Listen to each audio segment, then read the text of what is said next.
Okay, let's see. Mitzi, R.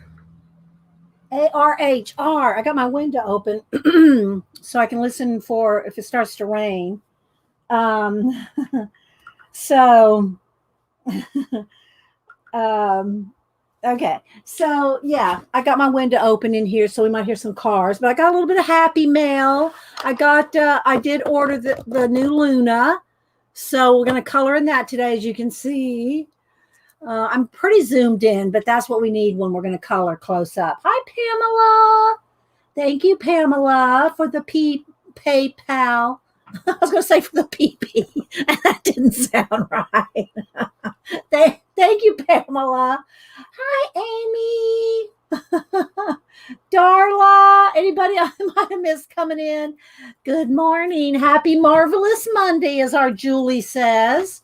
Hi, Zeely. Good to see you. It's been a while since I've seen you. Well, not that long. Hi, Juanita. Gaga. Good afternoon to you.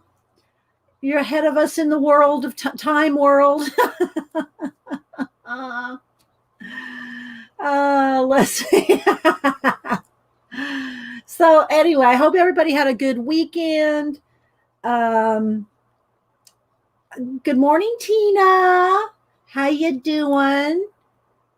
And I already talked to her, so I know how she's doing. Let's see who else. Molly Maseki. Let's see who else. I'm missing somebody. Mom is laughing at me. She's watching. She goes, "Oh, you're using your crap pencils." Funny, Mom. That's what my daughter Denise calls them. Just because they're in silverware trays and not in a pencil case like this. So I'll tell the story again real quick. So Denise came down and we were coloring one day on a stream, and I have most of my pencils are in pencil cases like this, right?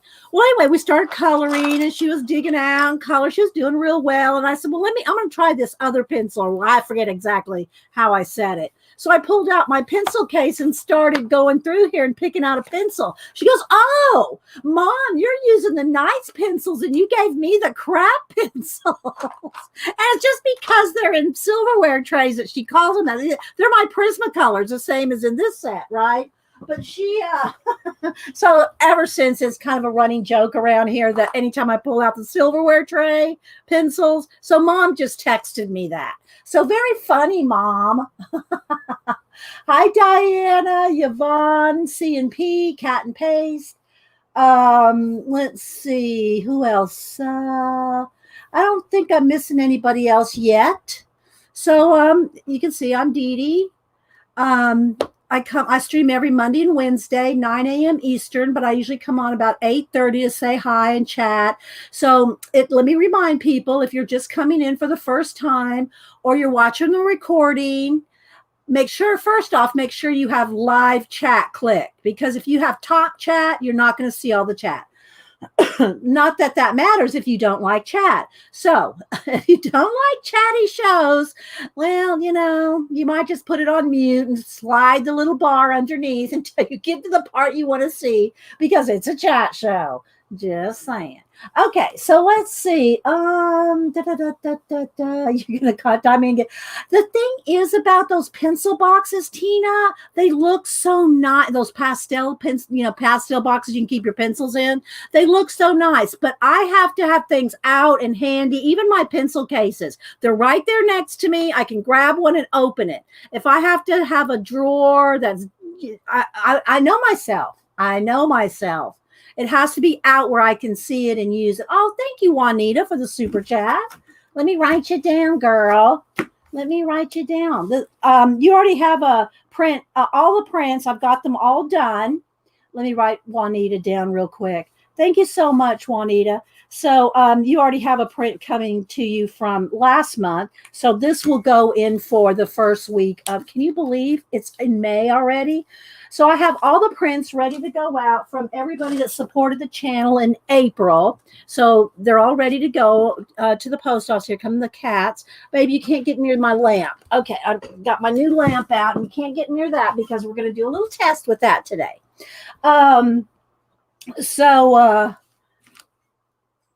What was I saying? Sorry. Oh, the prints. So I've got them all ready to mail out. So thank you to everybody that supported my channel in April. The prints are all ready to go out for this week. So yeah. Let's see. You can pull the entire door out that you can see all the pencils. Don't be tempting me, Miss Tina. Tina. Don't be tempting me with a new thing, a new organized. I love to organize. You're going to be tempting me with a new organizational something. Don't do it, girl. Don't do it. So, yeah. So thanks, Juanita, for supporting the channel. And your last month's print's going out this week. And that today's super chat thank you will go out the first week of June. I can't even believe I'm saying the first week of June. I can't believe I'm saying that. So, hi, Erica, Annie Mame, Angel Bear, how you doing? I haven't seen you for a while. Oh, there's Bacola. Good morning, little Snapdragon. I hope you had a good weekend. I was just telling everybody I got all my prints done, ready to go mail out. I don't know if I should say Mom's listening. I got Mom's Mother's Day present in the mail yesterday. And I mean, Mother's Day has snuck up on me. It's next Sunday. So Mom, if you're listening, I'm going to mail out your gift today or tomorrow, depending on if it's storming like crazy today. Probably won't get out today, but tomorrow. So hopefully it'll get to you by Mother's Day. Just saying, Mom. Let's see. Please don't forget. Oh, thank you, Tina. Thank you. Hi, Hedgie. Who else? There's Janet. Good morning, Janet. How you doing? Janet's been, wait, I got to show you. So in case y'all miss my Instagram, if y'all don't follow me on Instagram, you need to follow me on Instagram. So I posted, let me go over here and show my, get over here to IG. Go to me. Let's see. Okay. So I posted my, it's going to be kind of little. I posted my new garden pictures, which were going into week 5, which it's into week 4 here. So it's been a month. So I posted my garden pictures and everything's going real. Look at my, whoops, let me go back here. Look at my carrots. Look how good my carrots are doing. My carrots are doing awesome. You can see it better if you go over there on IG. I'm real zoomed in, guys, because we're going to color. So y'all know every week I've been trying to post an artist garden. So I use my some art supplies in my garden. So this week I showed some new weeds that popped up. Weeds that popped up in my garden. So those weeds popped up in my garden. Well, not to be outdone, our Janet. Let me go find her now. Hang on. Janet is posting she does container garden. Hi, Judy. How you doing? Good to see you. Let's see. Already. Okay. So let me find Janet real quick. Okay. So here we go. So she's posting pictures of her container garden. There's some tomatoes. So some of her petunias, her flowers. And then, of course, she had to post where she's trying to grow some art supplies too. So anyway, so go over there and look at Janet's pictures too. So yeah, love it, Janet. Oh my gosh. Okay, let's see who am I missing. Hi, Becky, Kalora, Kathy C. Who else? Trisha. I know I'm missing people when I'm searching on my phone for things.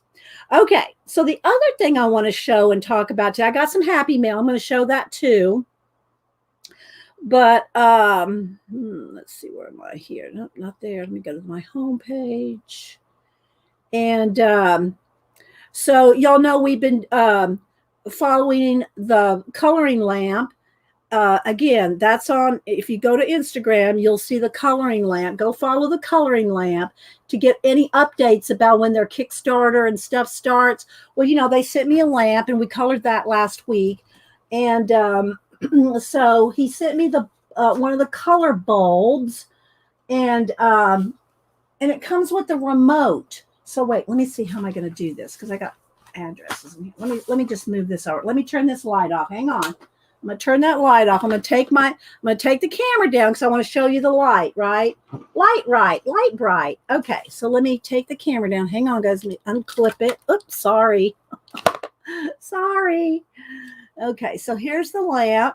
All right, so I have the little remote that comes with the bulb. Okay, and some of these y'all probably have, if you have a smart home stuff. Let me move my happy mail out of the way. That's from Arlene. Okay, so here we go. So I got my little remote, and you can change different colors. Let me see if I can do this here. And there's other things you can put it on a timer, like you can time it, you know, to fade to different colors and all different kinds of things. But I wanted to show you that this is one of the things with this lamp is the bulb with the remote. And there's also an app you can do all this on your phone. I haven't figured that out yet. I'm just telling you. I haven't figured that out yet. But the bulbs come with the remote, so you can just do this, right? I'm not sure what that. Okay, so I think you can do different phases of red. Let's go down to yellow. Yeah, look.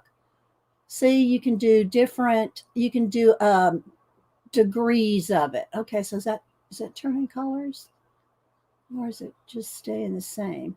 I have to figure out how to let it change. You know, I think it is changing. I think it's going down the gamut of the reds, or the reds. So let's try the green here. So I think that went all the way down to the blue. See, look at the different things you can look how it changes the face of the cat. Can y'all see that? How it changes the face of the cat? Isn't that cool? All right, let's go to this one.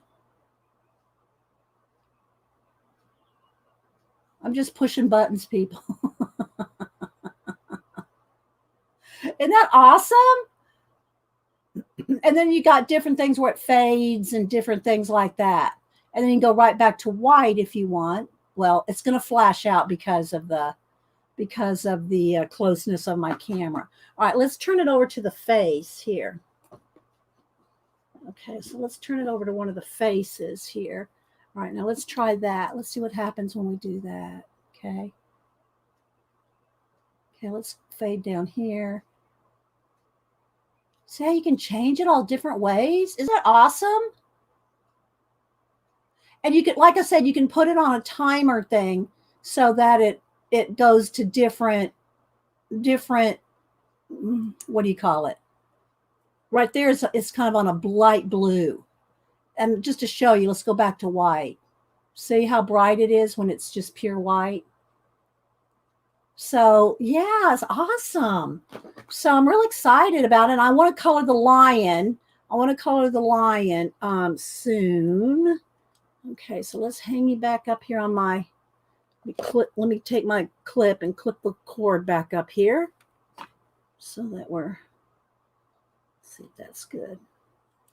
I think that's good. Okay, so yeah, now I got to turn my other light back on so I can see the color. All right, so I'll show it again in a little while. We'll show it a few times. All right, let's see. Yeah. Oh, thanks, Tina. Yeah. So it's really cool. So make sure you go over and follow I want to give you the exact name. The name on YouTube is Lamping Coloring. So if you see him come in, Ethan, come in. But on um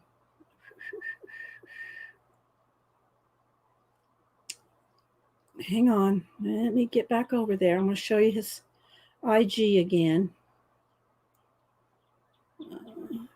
Oh man.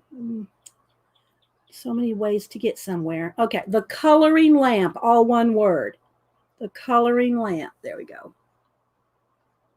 So you can find out they're having a contest. I didn't even really pay attention to it because I'm not entering it, but there's a contest. There's all kinds. Just go over there and follow them so you can keep up with everything going on. Okay. All right. Different color hues and brightnesses. Yes, Tina. Exactly.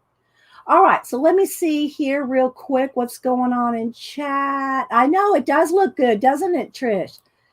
Um, let's see. Brenda D. I know I'm probably missing people coming in. Let's see. Jerry. So thanks everybody for being here. Thanks all the lurkers. Rebecca. Okay, so let me move that out of the way. I don't like my phone next to my coffee and juice. Get my voice going here. This is what it looks like, the bulb. So it tells you all the different things that you can do with it.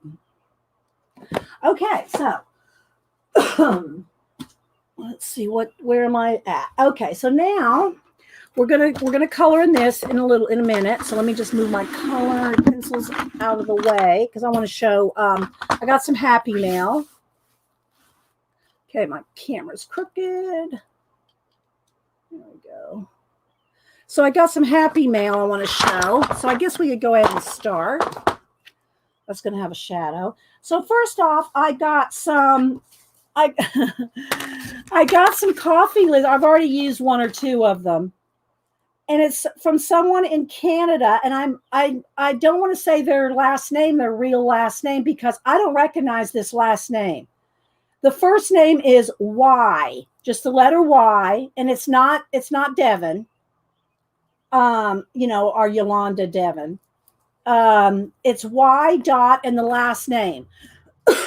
Because I don't know if that person has put their last name out there, I'm not going to say it. So if you are in Canada and you sent me these coffee lids for my paint palette, which I was out of, thank you so much. I don't know who it was. I mean, I have the real name of the person, which I'm not going to say because I don't know that they've ever posted their real name. So if you are here, or if you want to fess up to sending me some coffee lids, I'm writing that down on my note here, then I will thank you. Yeti Bigfoot, yeah, maybe. I don't know, Trisha. So yeah, but it's in whoever sent it to me from Canada. So thank you so much. I'll just call you Y. The letter Y.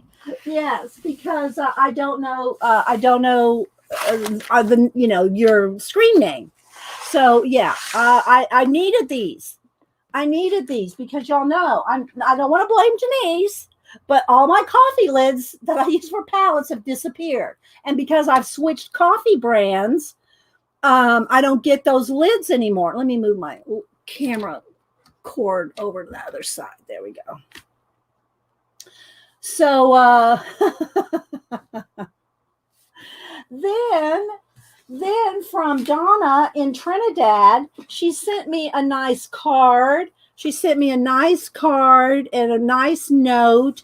And in the card, got a little beat up, but in the card, she sent me this bracelet. So y'all know I wear lots of bracelets. So there we go. There we go. Isn't that pretty? So thank you, Donna. Thank you for that. And this will go in the Fibs book. I need to get back to work in the Fibs book, the Friends in the Box book that I keep things from you guys in there. So let me put a note on here.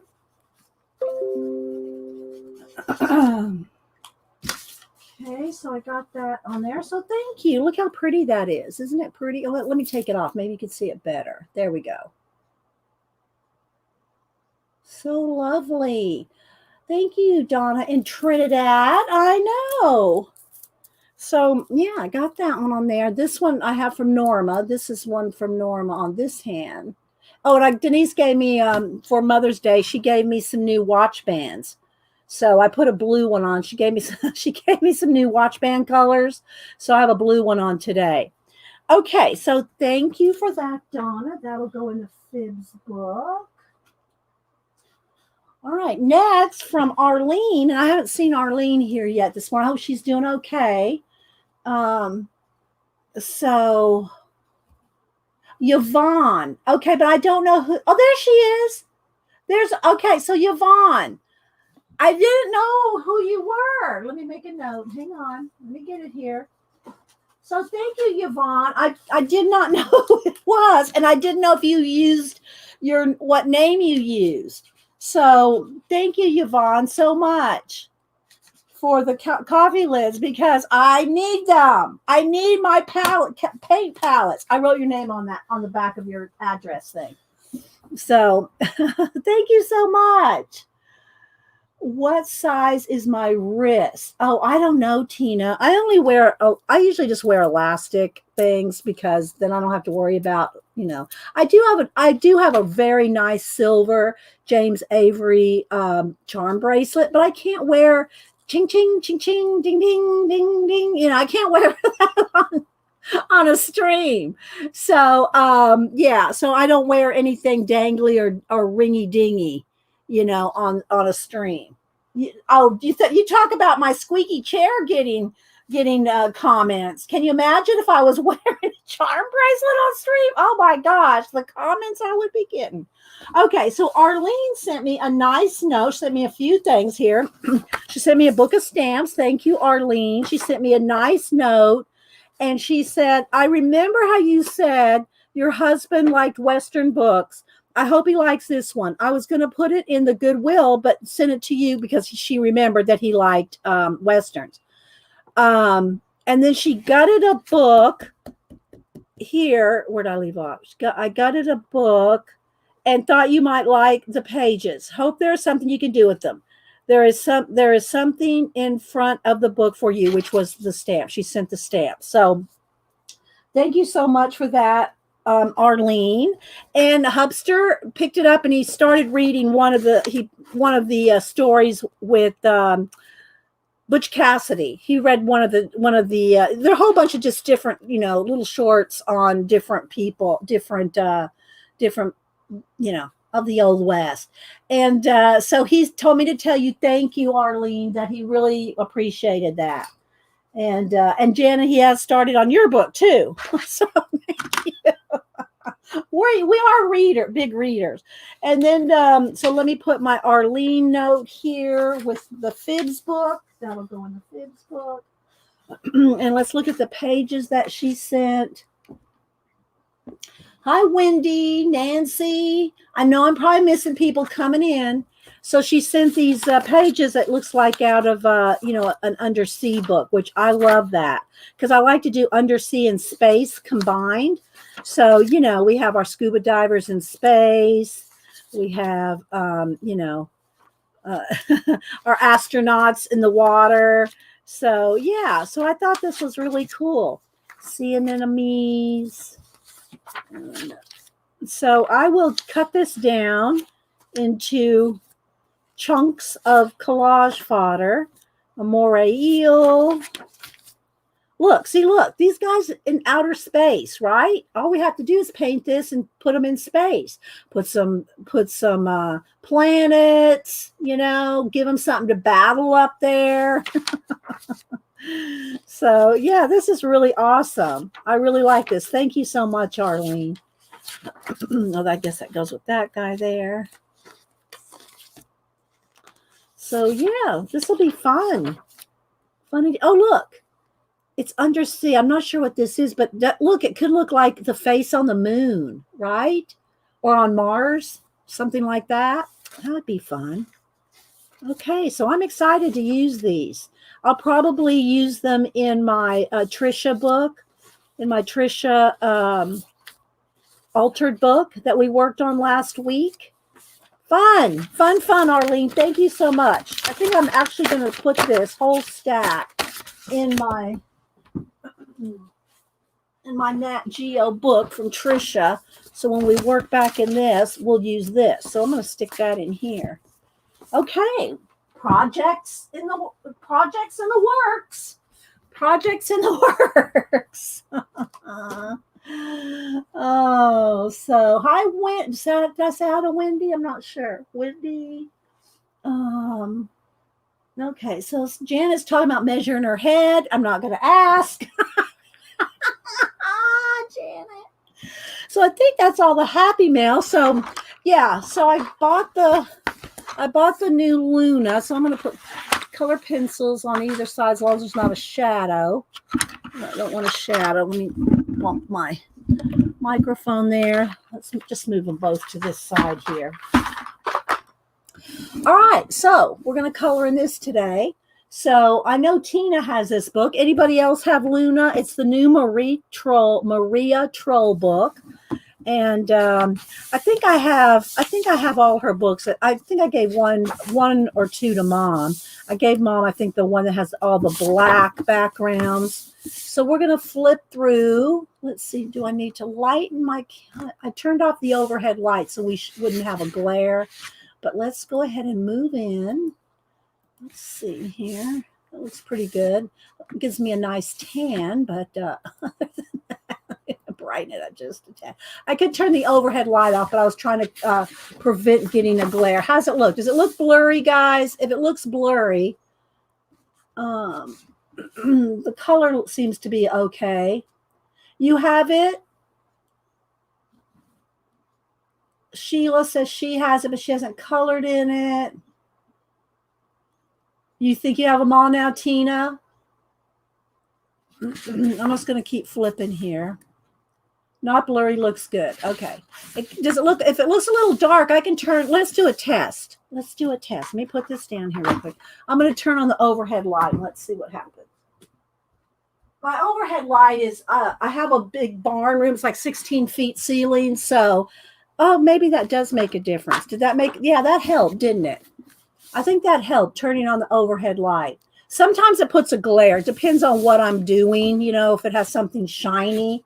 So, but I think that looks better. Okay, we're going to roll with this. Hi, Jane. So in this book, some of it is still like big pages like this, but it seems to have more little tinier floral all over the card. Yeah. And little like storybook. Well, all her books kind of have storybook flavor to them, but this one has more of a illustrate, like, you know, little fair, like a children's book fairy tale. So I have not picked a page yet to color. I'm just flipping through. Hi, Kathy A. Mona. Who else? Anybody else popping in? Thanks, everybody. So it's such, I mean, I love these hardback books, Maria Trolle and Hannah Carlson. You know, they're just so illustrative and fun. Little, like, I mean, if you color this whole book, it would be like an heirloom to give to, you know, one of the kids in your family. You know, I really like this. I like this Undersea, the Little Mermaid. Oh, look. Oh, so cute. Oh, they're all so adorable. And then these already have the black background, which, you know, I love that. And the giant, there's a giant bee there.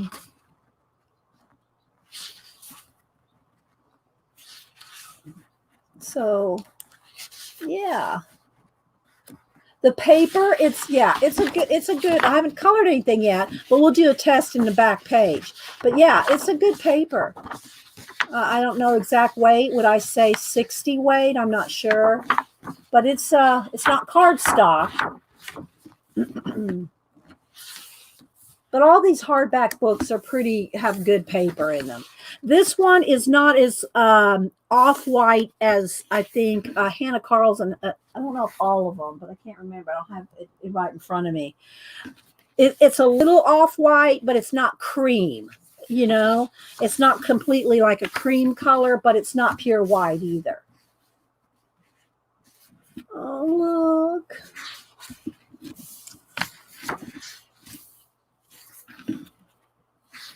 So I did just pick out, I just got pencils out.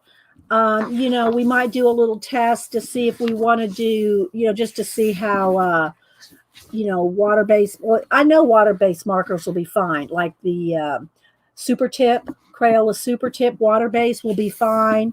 Of course, Copics will go through anything. Alcohol-based markers will go through, you know, any paper. So you can see back here, she's got the names of the pages, but they are in, is it Swedish? Is she Swedish? Where is Maria Trolle from? So yeah, but anyway, we can use one of these pages to test it. Okay. Yeah, a cardstock would be heavier than this. This would be considered a heavyweight, what do you call it? Paper, but it's not cardstock weight. Let me get a piece of cardstock here.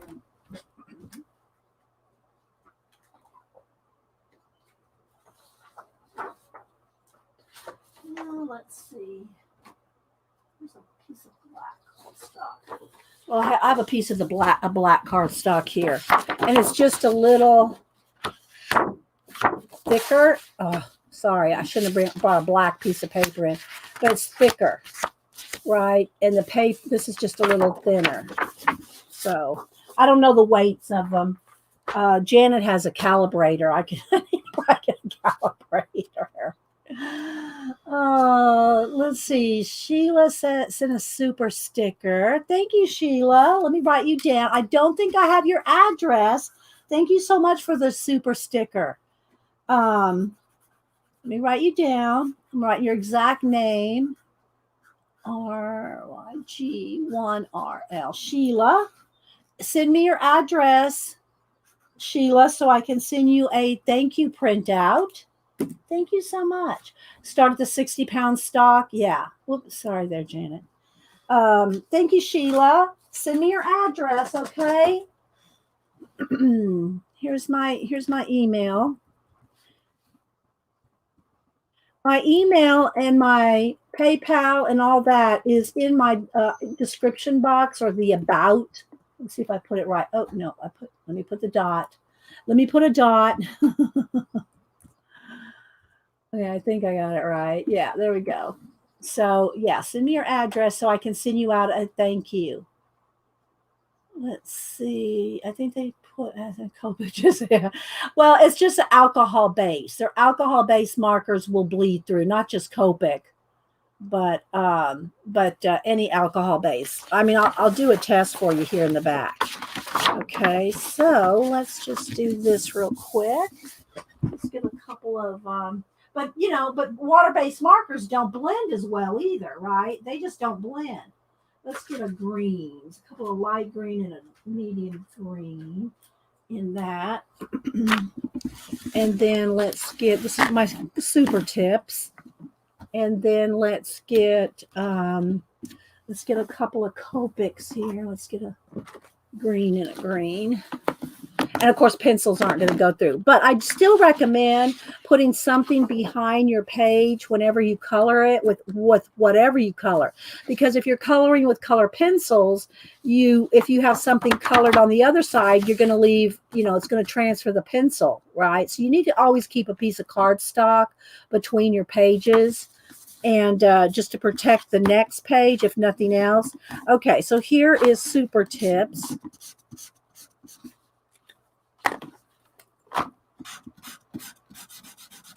Okay, of course, they're not going to blend, like a Copic, but they don't go through. All right, so now let's do the Copics up here. Let's do it right here.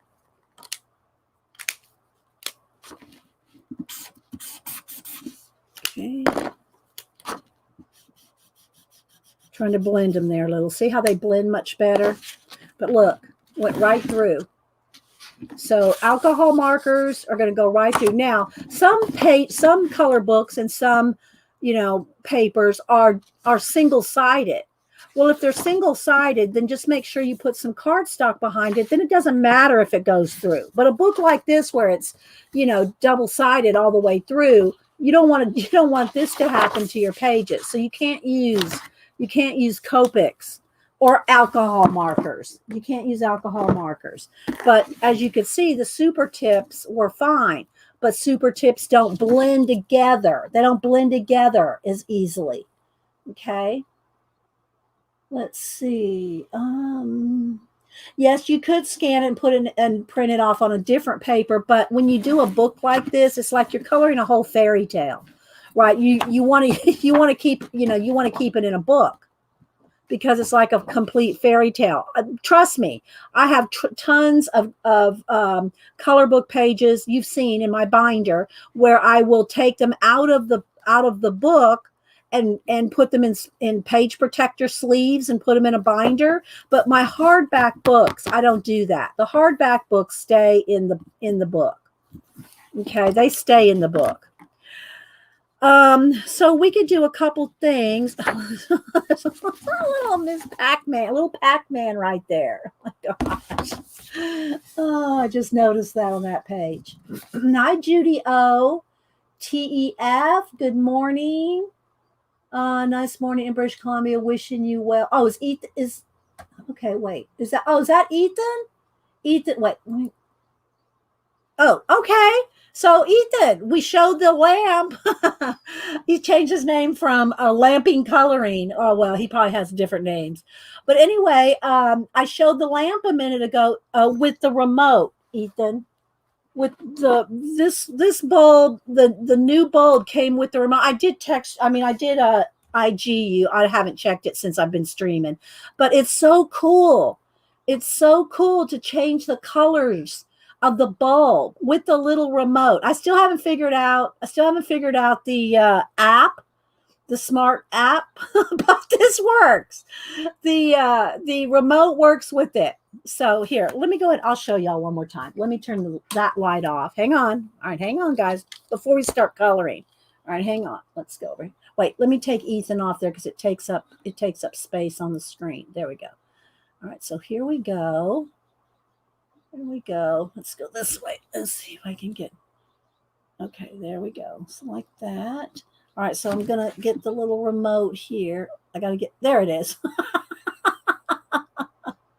I'm trying to look over my shoulder at the camera. So you can change all the colors and fade it down to different depths of the color. Isn't that cool, guys? Here, let me.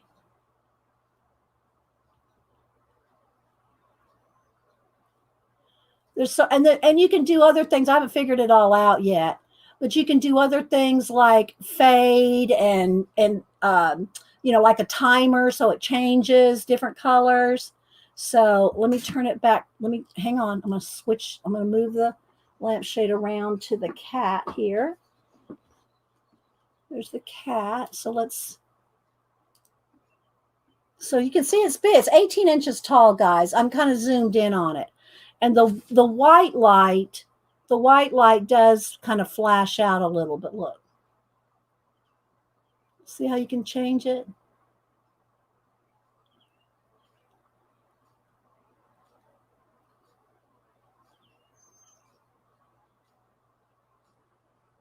Isn't it cool? So again, guys, I showed y'all in Ethan's Instagram a minute ago. So go over if you want to know when the Kickstarter. Have any dates yet on the Kickstarter, Ethan? All right, let me clamp my cord back up on my the way there. Here we go. All right, now I got to turn that light back on so I can see the color. But it's really cool. It's really cool. All right, let's see if I got new comments here. Oh, thank you. Well, I'm going to color. I don't know if you want me to test a certain marker out, but I want to color the lion. I want to color the lion and giraffe one. Um, Whenever you want, I can color it anytime. I just don't know what markers you want me to test on that. So, but I can color the lion and giraffe one too. So I know, isn't it beautiful, Judy? Oh, yeah, it is a good size lamp, Tina. It's like 18 inches tall. And when it's spread out, it's like 20, what I say it was 25, 6 inches. So that when it rolls up, it's like, a foot wide. So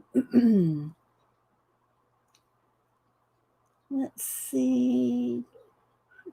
Yeah, everybody wants to know when it's going to come out. When is the Kickstarter going to start? They may not have an exact date yet, guys. So he said sometime in May, but that's as far as I know. And thank you, Pacola. I'm my little snapdragon. I just love saying it. So if you just go to the coloring lamp on Instagram, you'll find it. Okay, so I have to decide what I'm going to color today. I don't know. I like this little elf with the tree and the water, and it's in like a little border. Maybe this one. Need to clamp. It's it's a hardback book, so I'm going to need to clamp it open so it doesn't do that. Let's see. I know I have a clamp here. What do I do with it? I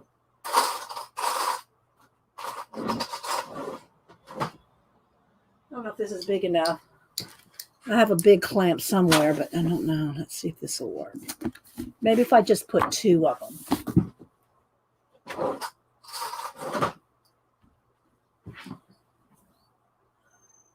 Mid-May is Tina said. Okay, mid-May. Thanks, Tina.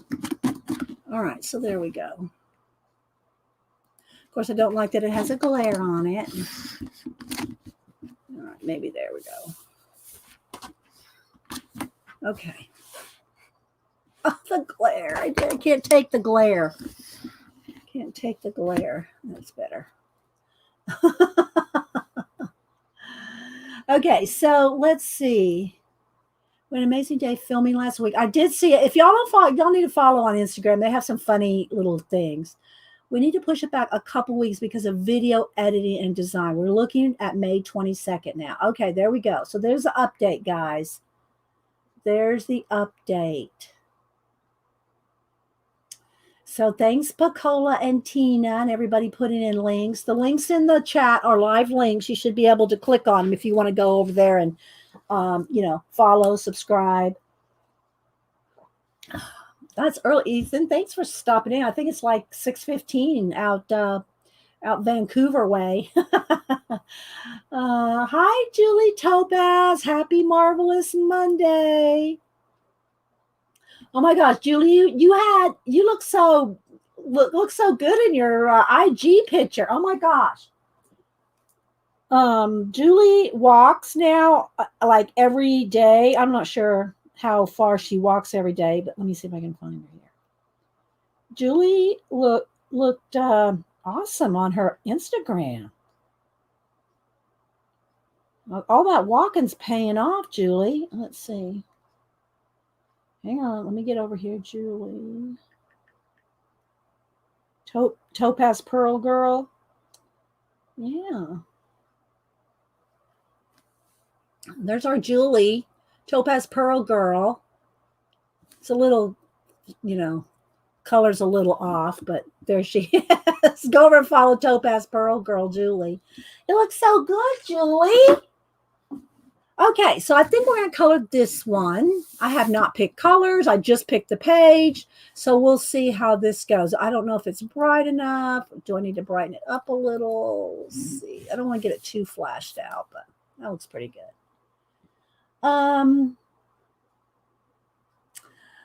Yeah, so if y'all don't know, Tina's our new mod to help Pacola and Julie and Janet especially. Janet, we tease Janet. Don't anybody use. She's up for the teasing. Okay, so I think that maybe I got it a little too bright. Let's turn it down just a little. There we go. I think that's good. All right. So we'll see. It gives myself a nice tan. I have a nice tan with this white paper. All right, so let's see. Do I want to start now? Y'all let me know. Here, I'll let y'all tell me. Do you want me to do marker and pencil or just pencil? Oh, speaking of, remember, I just said to put something behind the page so you don't dent it or mess it up. And what do? I forget to do that. What would y'all like? Do y'all want do you want marker and pencil or just pencil? It's up to, I'll do either one. You know. Let's see. Jen and I are cut from the same. Look at oh yeah. Mix it up. Tina said mix it up with marker and let's see. Marker and pencil. Okay, so it looks like it's marker and pencil request. All right, well, that means I've got to move my markers over here. So, which I don't mind, but they're in a. I know y'all are gonna have a fit when you see it. So don't anybody email me. All right, so y'all know I love my super tips, and anytime they're on and Crayola super tips. Just FYI, you can get 100 colors at like Michael's. 100 colors for like $10. Then if you use a coupon, it's even cheaper. So these are not expensive. Anybody can get super tips at any, Walmart, Michael's, you get 100 colors, and they sell them in 50 packs of 50. Anyway, they're real inexpensive, guys. I think maybe it's 50. Is it 50 for $9.99?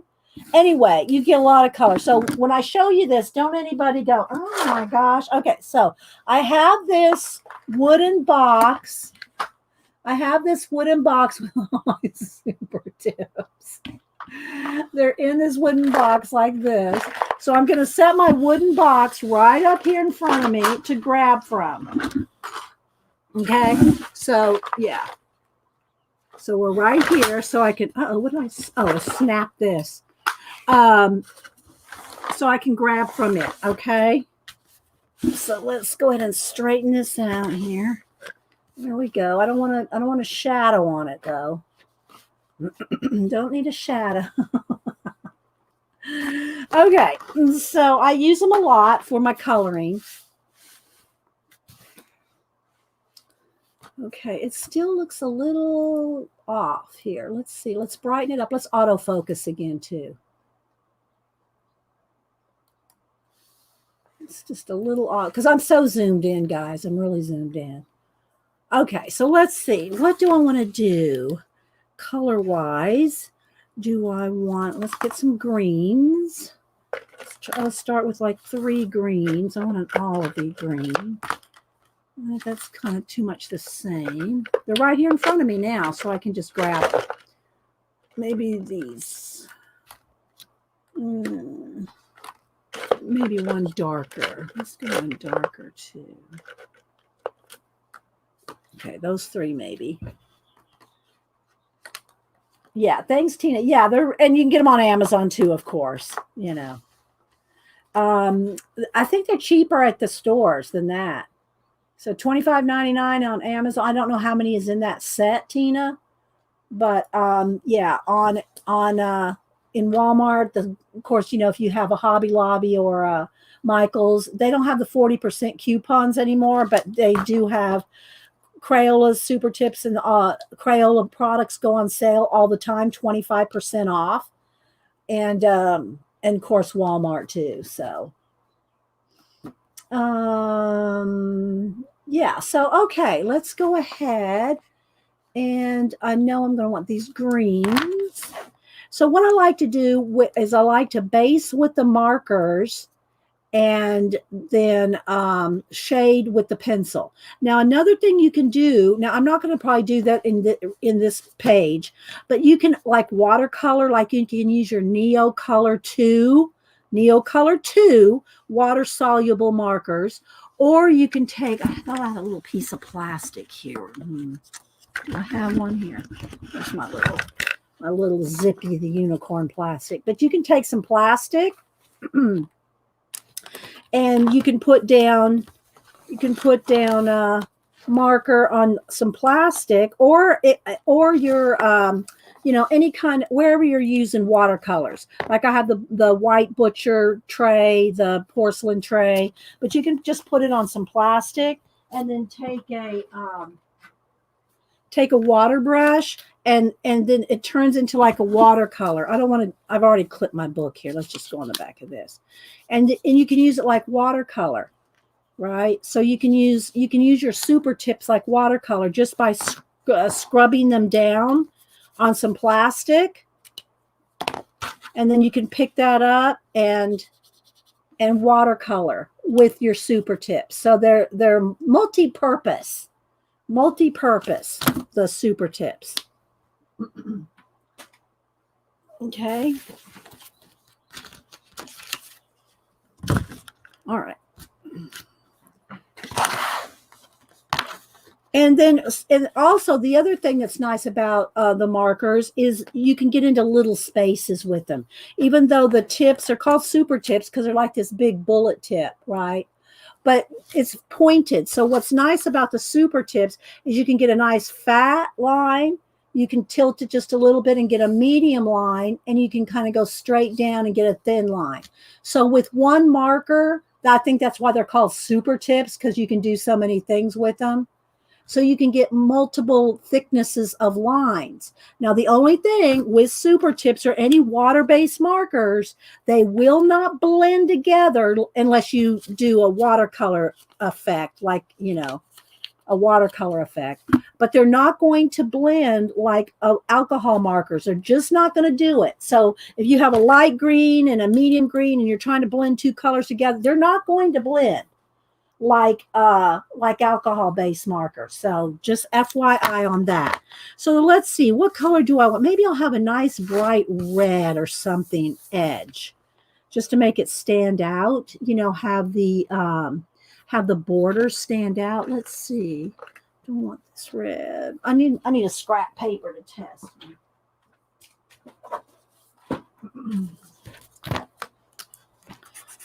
Let's see. Do I want, that's kind of a darker.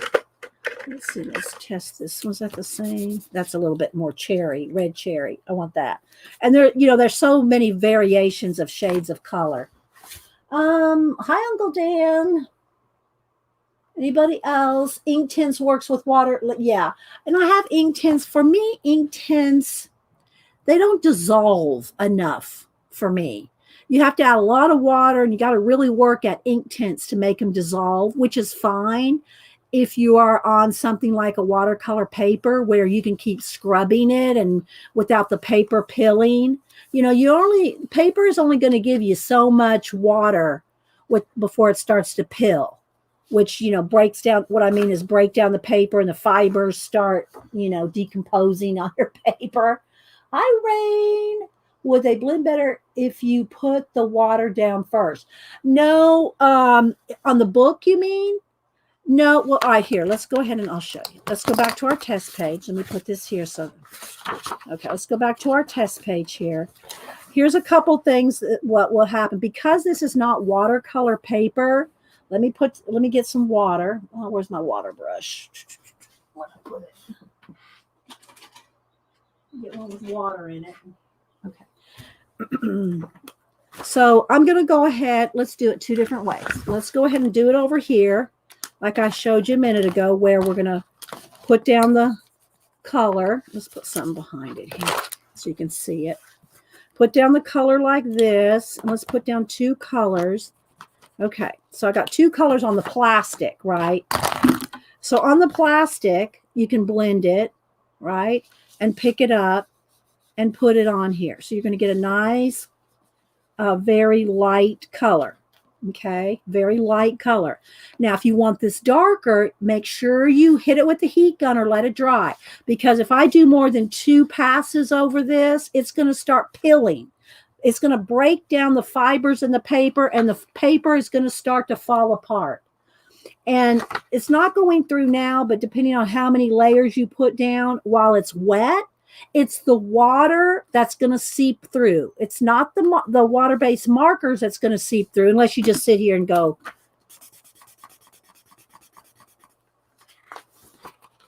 And look, even that didn't. It's the amount of water that will break down the paper and make things soak through. Okay, not the ink itself.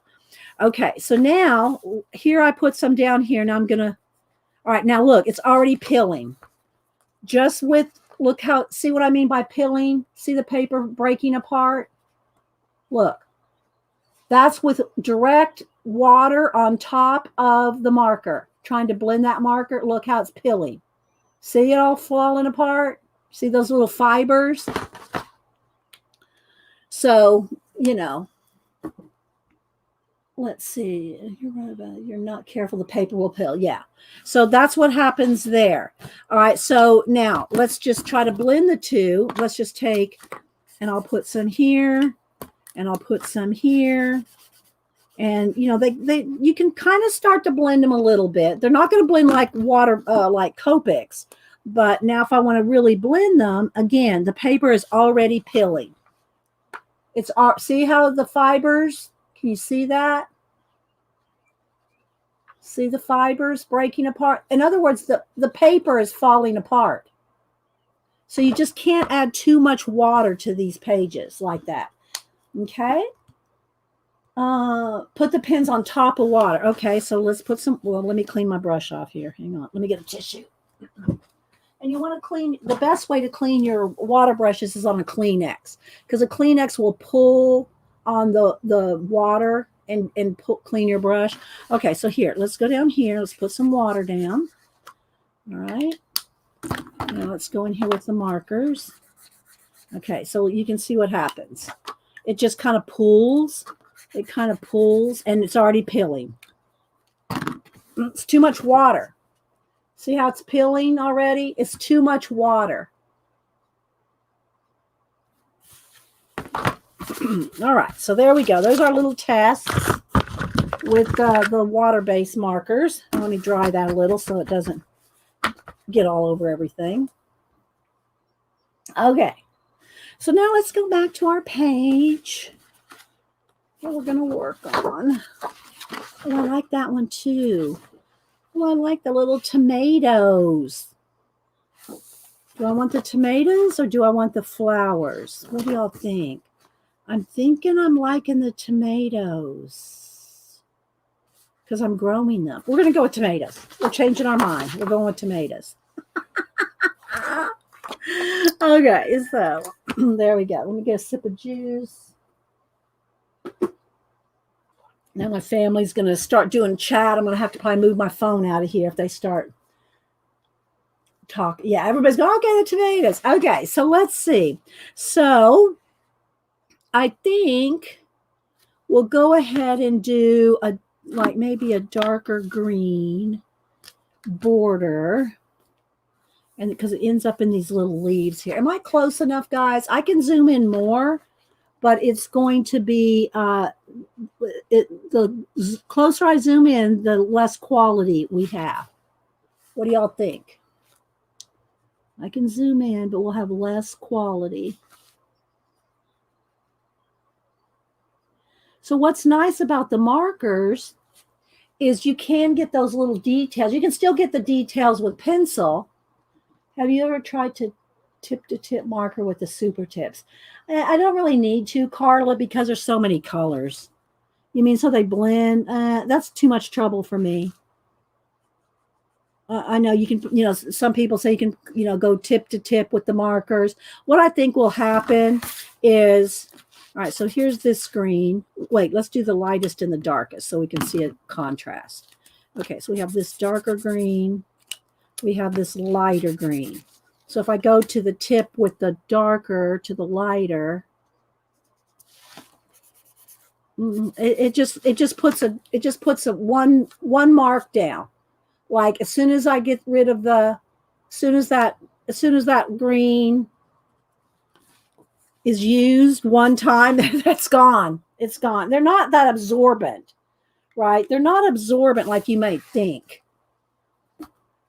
All right, so let's see. Where was I? Okay, is that the color? No, that's not the color I was using. Okay.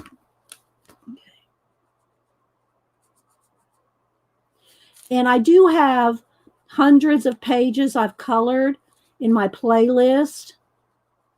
So if you want to see lots of things colored, I try to put the name of the book I'm coloring in the title, so it's easy to find.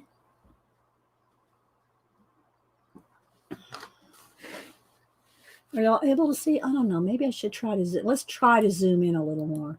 I mean, I can zoom in. I just don't know how clear it's going to be. So we lose some quality. What do y'all think? Do y'all like it like this close? We lose some of the quality, but you can see the coloring. I just have to remember to move a lot so that it stays under camera.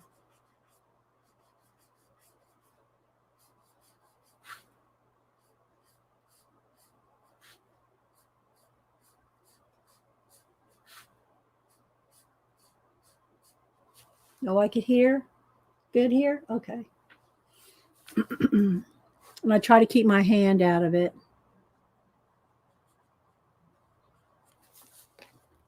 And I try to hold it farther back so that my hand doesn't get in the way.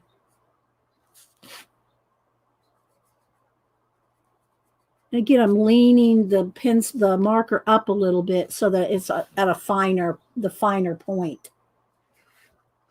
Okay, so now I'm going to have to move my camera down just a little so I can get to the bottom of the page. There we go.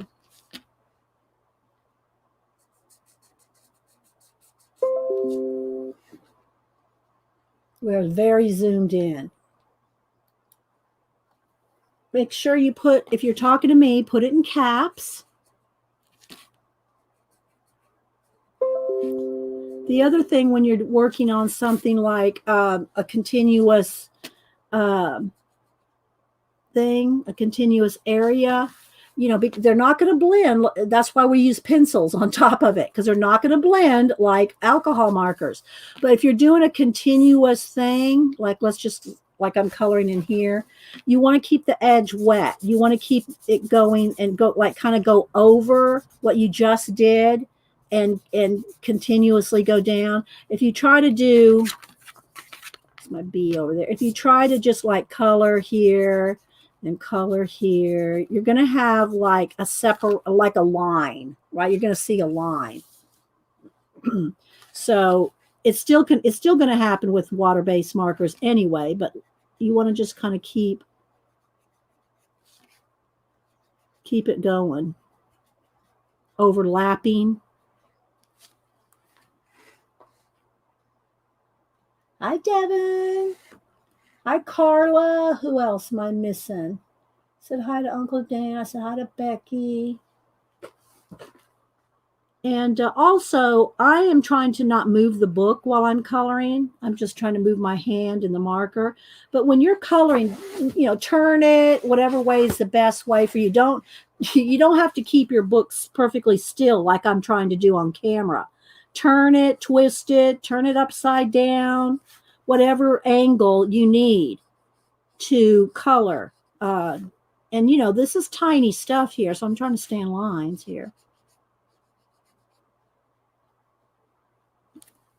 Okay, so don't feel like you have to not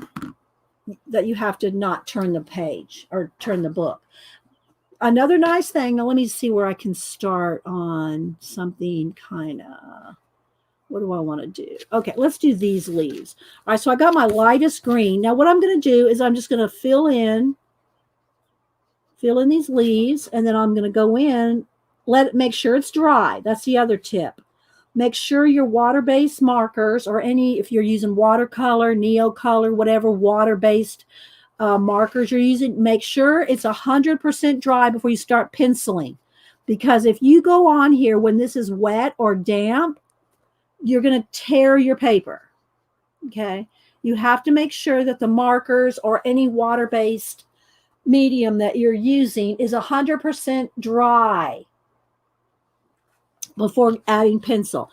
All right, so now I'm just going to go in here and find all these same kind of little bud leaves, like they're little spring leaves, you know, the new leaves. So I'm going to go in here and just get all them based in. So one of the other nice things about markers or water, you know, using markers or anything that like bases, you know, a lot of times y'all know I use acrylic paint. You use acrylic paint, your pencil will go over the acrylic paint, and it just goes faster. Not that you have to rush or anything, but it goes a lot faster if you have a base. Yeah, you know, everybody. I turn the book when I'm not when I'm coloring when nobody's here, but under camera, I'm trying to, you know, keep it steady for you guys. All right, so now I'm going to hit this real quick with the heat gun just to make sure. Won't take much, just a little, before I go in with pencils. All right, so now I'm going to get, let's see, I want to get something that really contrasts for you. Let's see. All right, so let me sharpen. And the super tips do not have names or numbers on them. That's probably why they're so cheap. I mean, you know, inexpensive, and they work awesome, but they don't have names or numbers on them. So you just got to kind of get used to whatever color you're using and know which colors they are. Hi, Elaine. Anybody else? Okay. And sometimes I'll tell you the numbers and names of my pencils, but I'm always switching them up, and not necessarily. This is not a coloring tutorial. I don't tell you every color. I don't list them. Don't ask me to put in the description box every color pencil I used and the number. I don't do that. Just FYI. It's not my thing. I'm not putting every color pencil. I try to tell you what I'm using while I'm doing it. This is moss green and lime peel. Moss green and lime peel. So I'm going to take the darkest one. Again, I have a piece of cardstock under here. So if I put any kind of pressure on this, it's not going to dent the next page, right? There's one of those leaves down. Oh, did I miss one of the leaves? Did I miss one of those leaves somewhere? Oh, there it is. Thank you. See, y'all have eagle eyes. Y'all are like snapping turtles. Pacola's my snapdragon now, so I'm not calling her a snapping turtle anymore. All right, let's make sure that's dry. Okay, so now I'm going to take the darkest. I'm going to take the moss, and I'm going to start coloring, you know, start shading. And you don't need a lot of pressure. It's really better if you have less pressure and more layers than putting hard pressure, because the thing about wax-based pencils, and these are Prismacolor, is once the wax builds up, you can hard pressure some more layers on it, but they're not going to blend. So if you want to continuously blend, and I think I'm even going to get one darker green. A dark green or a gray. Let's see. Do I want this one? Do I want peacock green? That's going to be a little too blue, but I might need it in a little while. Let's see. Let's have a nice dark green. Dark green. Okay, let me sharpen. And always keep your pencils as sharp as you can. I'm sharpening over here to the side, right over the trash. Okay, so I'm going to go ahead and get nice, really dark right in that center of that leaf there. And then I'm going to take the lime peel and I'm going to soften out what I just put down. And I'm going to leave these edges where the marker, I'm going to leave that alone. You can always get it darker, but it's hard to get it lighter. I mean, you can do some erasing, but I wouldn't recommend it if you don't have to. Okay. So I'm going to go back in with the moss and just do a little bit more. And you can take your time. Now, you know, I hurry through this on stream, but you want to take your time. You want to take your time and enjoy the process. Okay. Hi, Quiet Storm. Who else? Lisa. All right, so I'm going to take the dark green And again, I'm just going to do all the little leaves. I'm just putting a little bit of the dark green. I'll just go ahead and do all of them, just so you can kind of get it stuck in your head what I'm doing. I'll do all the dark green.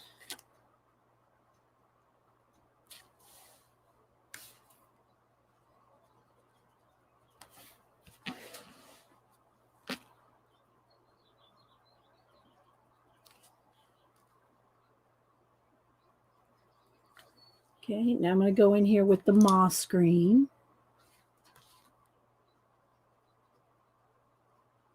And every time I put another layer, I'm also going over the previous layer. I'm kind of like going over it and then a little towards. So like, in other words, let me see if I can do something bigger here like this. So I'm putting the dark green, then I'm going to the next green. Oops, that's not it.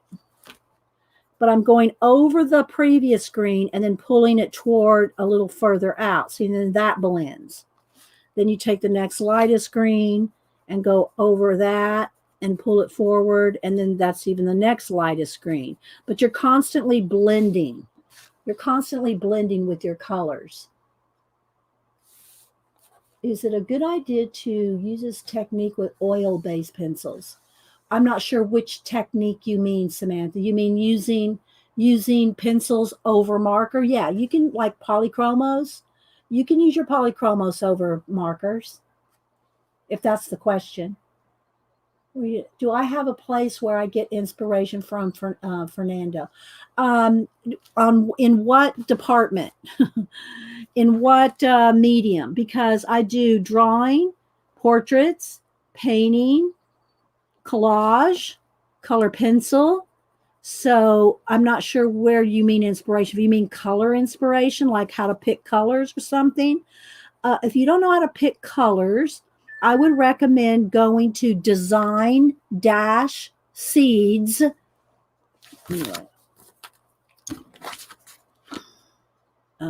Design. I think it's design-seeds. It might be design-seeds.com. I think that's it. If that doesn't work, put an S on it. I think it's design-seeds. And they have a gazillion color combinations. A gazillion color combinations. So if you don't know how to pick colors together, you can go there.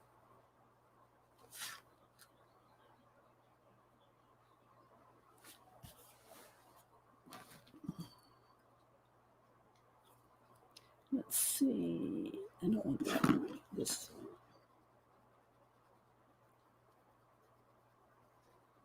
So I'm just doing soft blending.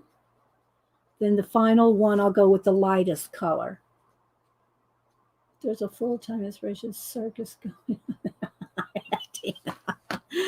It's Denise asked me one time, she goes, "What are you doing today, Mom?" I said, "Well, I'm sitting here." And then later on that day, I think she asked me, she goes, "What are you doing?" I'm still sitting here working on stuff. She goes, "Don't you ever run out of ideas?" No, I have more ideas than I'll ever be able to use. And that's why I always tell you, write it down. I can't stress it enough. People go, "Well, how do you always have ideas?" I write it down. I have notebooks and journals and travelers, and I write it down.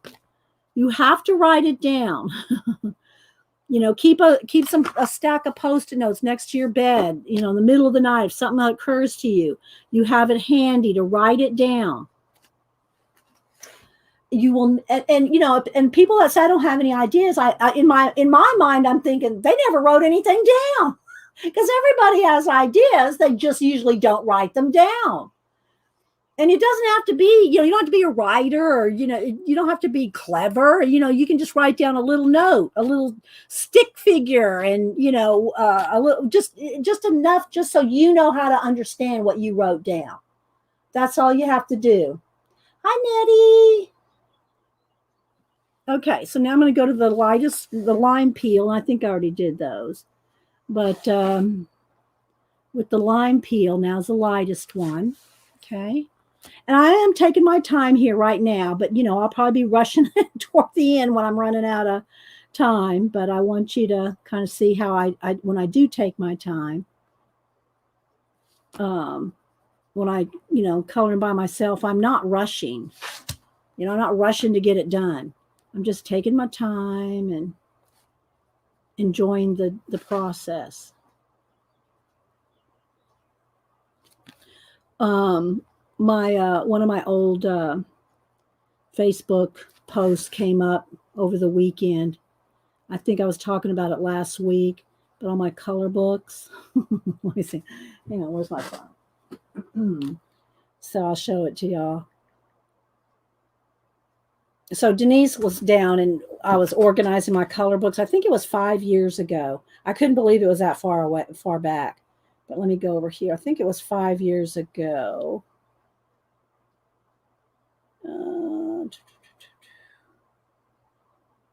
I can find it. Denise posted a bunch of Boo's picture in that red dress. Let's see. Here it is, memory. No, that's not it. Where is it? Well, let me just go to my Facebook. I'm not finding it in my memory. I posted it. All right, let's see. Here it is. So it was 2019. Yeah. So Denise took these pictures. So here's me laying. I have Wolfie on my head. There's Wolfie. She laid out all the color books on top of me. Well, not all of them, but she put the color books all over me and took a picture of me. I'm holding a bunch of pencils. And so she took a picture of me with all the color books. And then here's the picture she took of me behind all my color books. So I have them all stacked up. And I'm wearing Wolfie. So Wolfie it's not real fur. Don't anybody email me. I named him Wolfie. So he's got the ears and the hat, and then it has the long arms, and then it's got the pockets like for your hands, like mittens. Right. And so I threw my arms up over the color books and you can kind of see. Oh, you can see me in there. There we go. So I'm peeking over my color books. So Denise took these pictures and they popped up in my Facebook feed as a Facebook memory from 2000. I guess it was 2019. Anyway, whenever it was, a couple years ago. Yes, it's a PETA-friendly Wolfie. Thank you, Tina. Yeah. So anyway, okay, so you see those little leaves there. Now, if I want any shading along this edge here where I already colored the marker, right? I colored the marker right along there. I can just put some pencil right over the top and just maybe blend a little bit of shadow or a little bit of darker green right at the edges. Just right at the edges of the vine.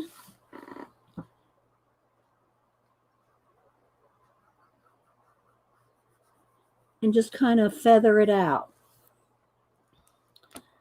I'll hold it up even closer here in a minute.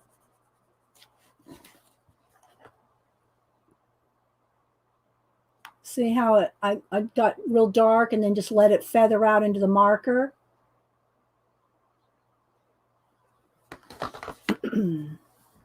Hi, Brenda D. Hi, some big jerk. How you doing? How's the new job going?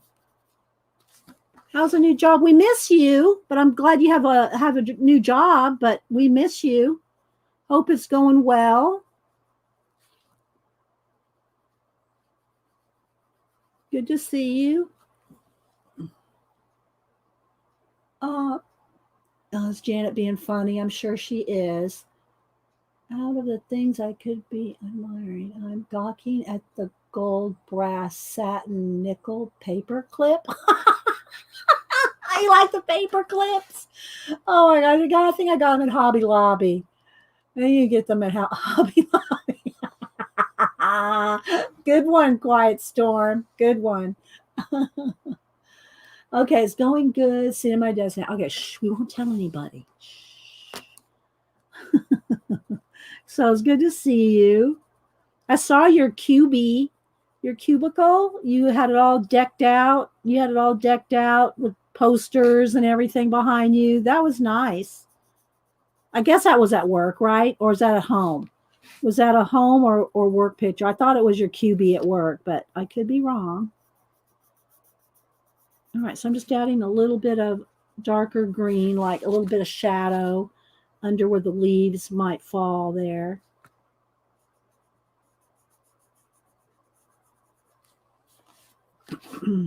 Okay, so now let's see if you can tell.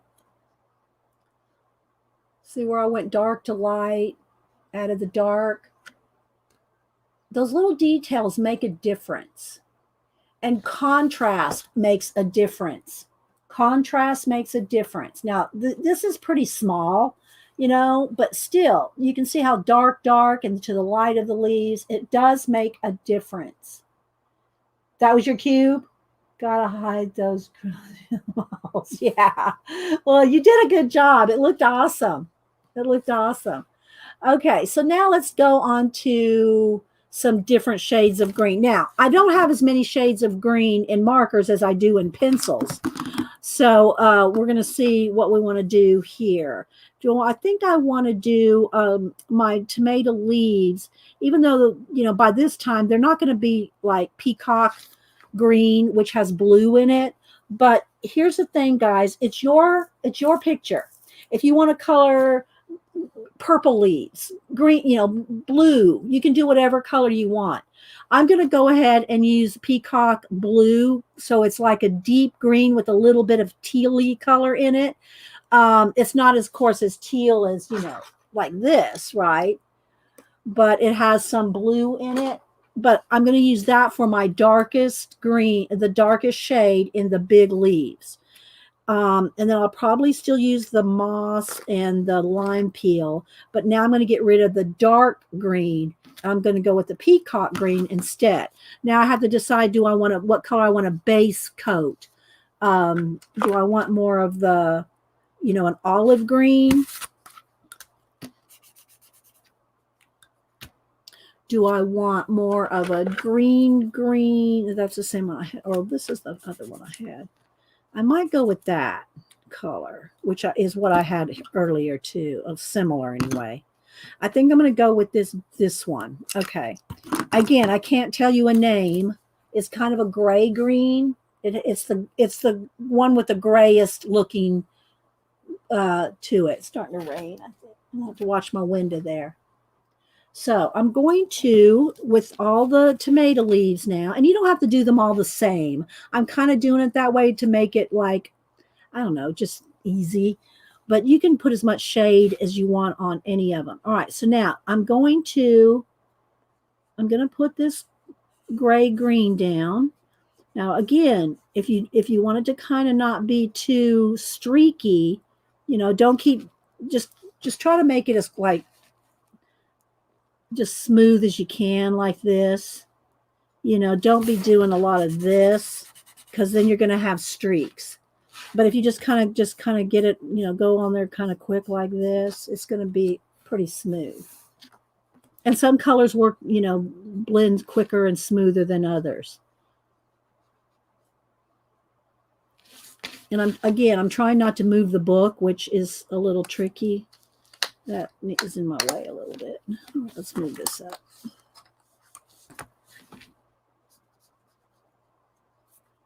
I haven't decided on the background or anything yet. Sometimes I'll do the background first, especially if I'm doing acrylic paint. If I do an acrylic painted background, then I like to usually do the background first, but not always. I say that, but I don't always. I guess it just depends on what's going to be in front of it. All right, so I'm just going to get all these leaves. Again, you wouldn't necessarily have to color them all the same color. I'm doing it kind of show you how you can get things done kind of quick, but you don't have to. You can have, you know, 2 or 3 different greens going on. You don't have to do them all the same. But I am just for the sake of get her done.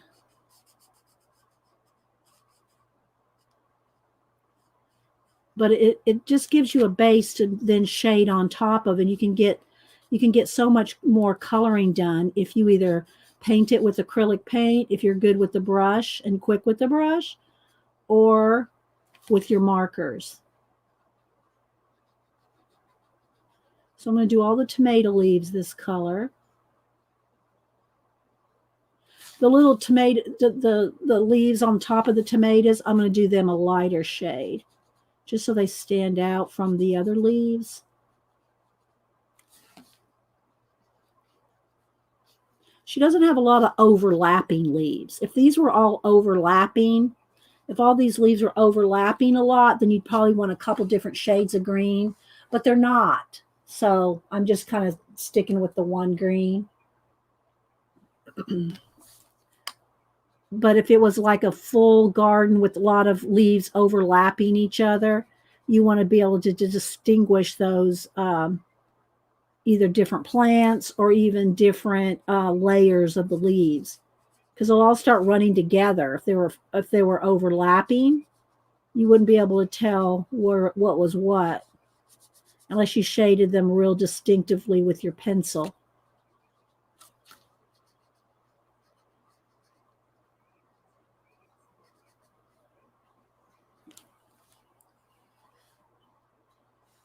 And I also want to show you how to do highlights again with Posca. If you not that these leaves, they're usually not very shiny. Tomato leaves are not shiny, but if you need a shiny leaf or some kind of highlight or just a lighter color on an edge or something, you can do that with a white Posca. And then when the white Posca dries, you can pencil over it, and it'll still be vibrant and brighter, but just not white. So white Posca.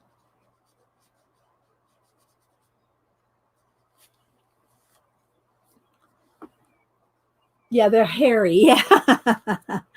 Tomato leaves are hairy. Yeah.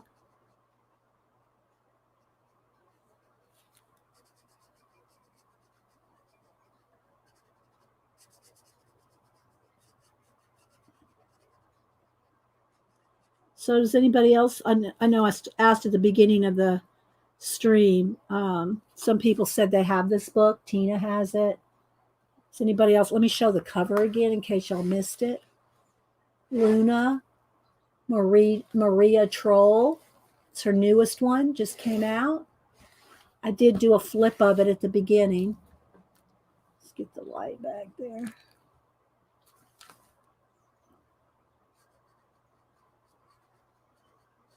If you have any questions, put them in caps.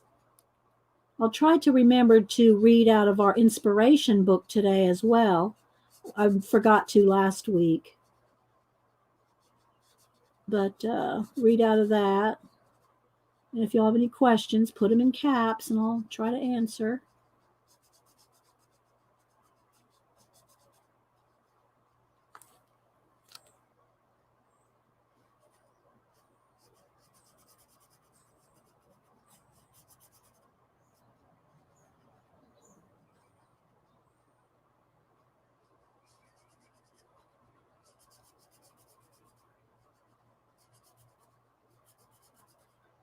All right.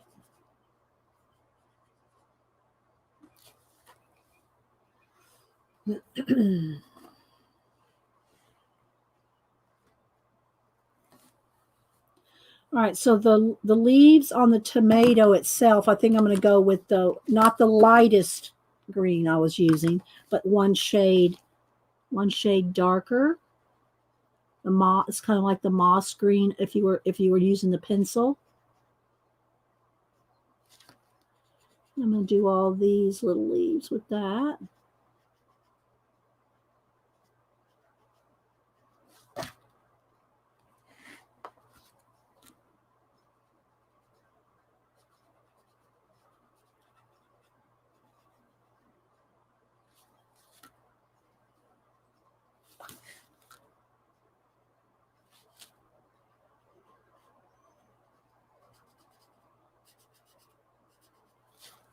And then I think for the vines, I want kind of a gray green, or maybe just even a gray, and then put some green on top of it. Oh, let's see what color this is.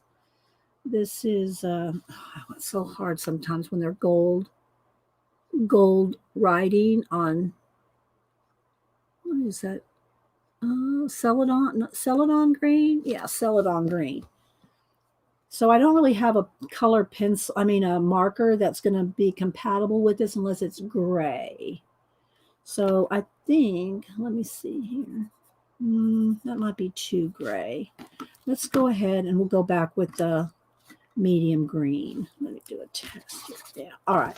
So I guess I'll go ahead and do, all right. So there's the vines, and those are sticks behind there where they're tied. I don't know if you can see, they're tied to some sticks.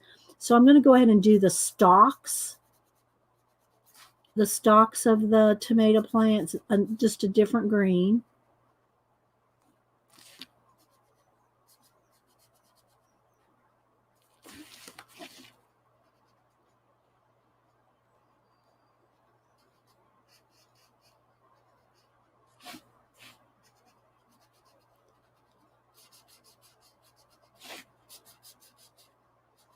We'll shade it, of course, with pencil.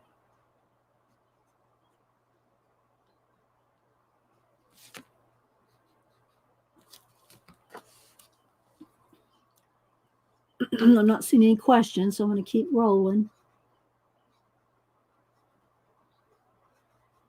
So we went up to Denise's. I brought my chicken noodle soup that I made. I made it on Friday so I could take some up to him on Saturday. We're all kind of working on getting Boo ready for college. She's going to be going to Florida. She had another prom this last weekend.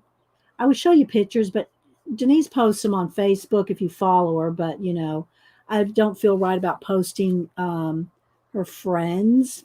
I don't mind showing you Boo, but she's with all her friends and everything. And so I try to be respectful of other people's pictures, although I don't think it's a very big secret. They got to go to the aquarium, the Atlanta Aquarium. So that was fun for them. In their formals, wearing their formals to the aquarium. They just go for photo shoots is what it is. Jane said those were colored pencils. Yeah, they could be. They could be colored pencils holding those, right? Like in my garden. Good one, Jane. It could be colored pencils. Yeah, and if y'all missed it earlier, I showed Janet. Janet is growing art supplies in her garden too. I had new weeds pop up in mine, and that was my phone. Excuse the squeaky chair. Don't email me. I'm not getting a new chair. You need a new chair. It's so squeaky. No, not doing it. My chair is nice and comfy. Okay, let's see. Let me go here to my home. Let's go to me. Okay, so in my garden, I showed again. You go to Instagram. I'm Inky Well, but if you put in Dee Dee Willingham, you'll find me too. So this is this week's weekend garden. So everything's coming along really well. My carrots are doing really well over here, and then we got some new weeds though. Some new weeds started popping up in my garden, so I took a picture of those. But let me show you Jan. I showed it earlier, but I got to show it again. So Jana's posting different pictures of her plants and her flowers, and here's some of her tomato plants here. And then up here, look, she put other stuff growing. Dee Dee made me do it. She's blaming me for trying to grow art supplies. What the?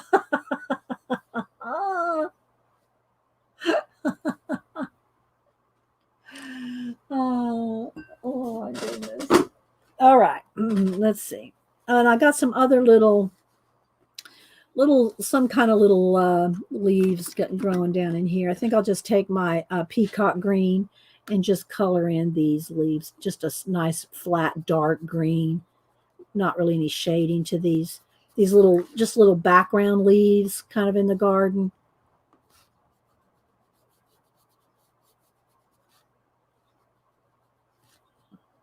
Just put those in behind the little elf girls. So here, over here.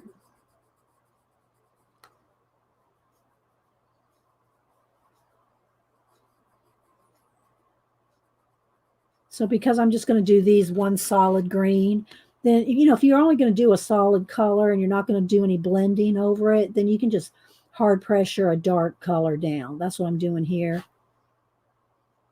But if you want to do any blending, don't hard pressure, because then you won't be able to blend. Okay, do I have any more of those anywhere? Okay, so now what I want to do is with that same peacock green, now I'm going to start adding the darkness into the tomatoes. I know, right, Brenda? Mm. Okay. Quiet Storm, if you're talking to me, make sure you put it in caps. D's a terrible influence. All right, so keep your pencil sharp, by the way. Keep it nice and sharp. I have my sharpener and my trash right next to me here. You want to keep it nice and sharp. The other thing I want to recommend when you, if you use Prismacolor, which are my favorite, they are my favorite blendable wax-based pencils.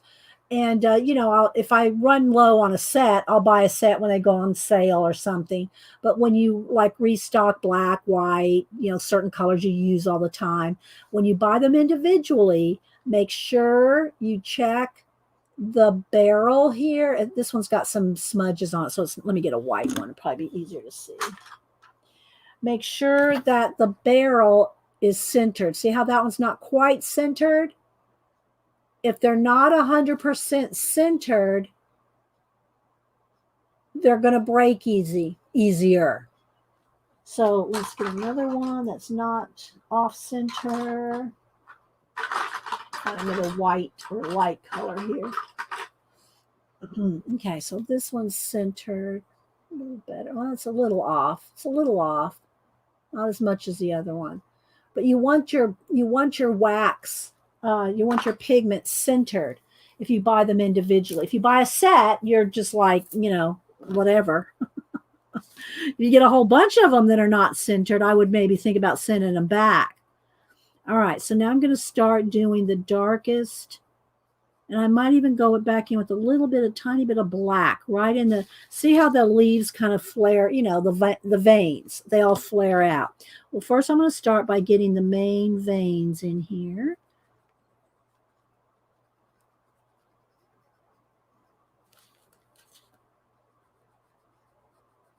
And then I might even add just a touch of black in the very depths of the leaf.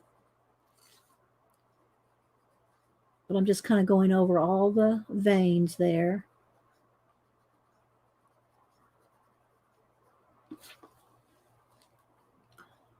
Going over, hi G, going over the top of the marker.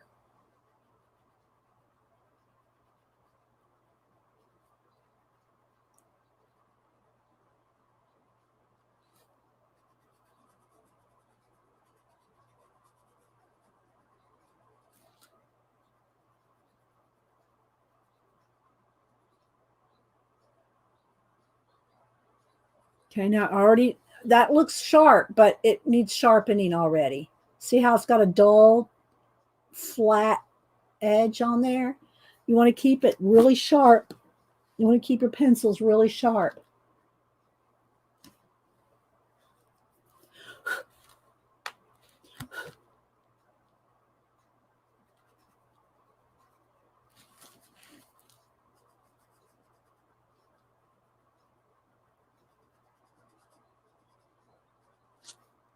Very chill.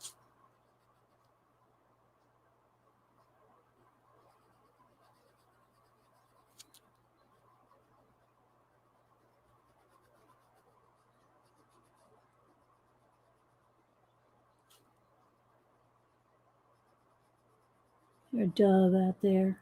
Supposed to get some rain this afternoon.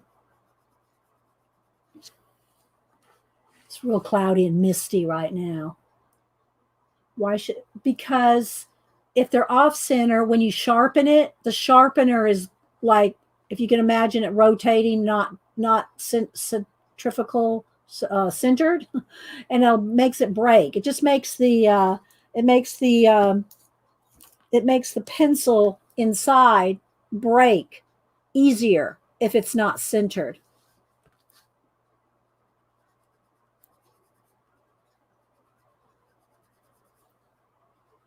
So you're sharpening your pencils all the time because they're breaking.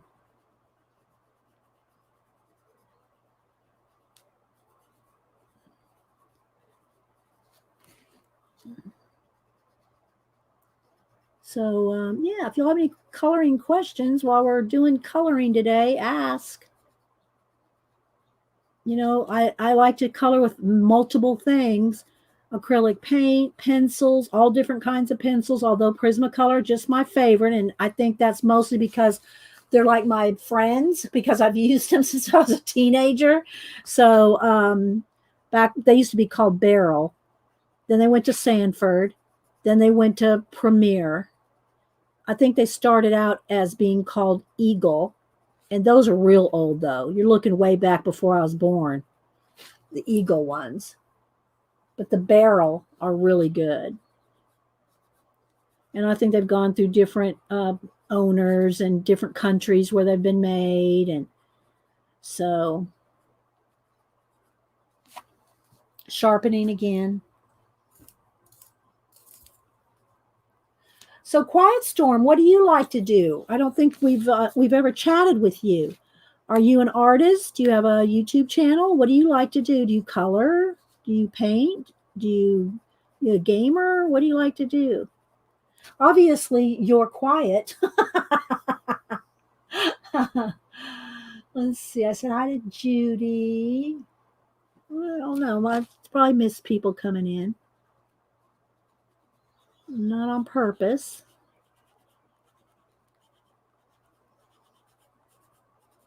Again, thank you, Donna, for the bracelet. Donna in Trinidad sent me a new bracelet. So, yeah, I like that.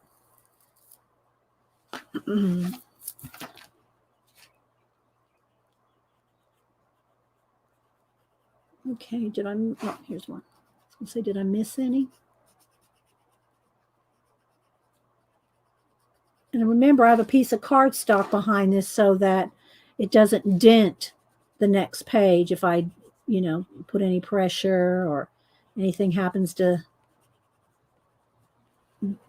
put pressure on it. Okay, so let's see. I think I got all the tomato leaves. All right, now I'm going to go in with the moss green and just kind of light feather those two colors together. Just kind of go over the dark one into the light one. Not too much, because I want some of that other green to still be there.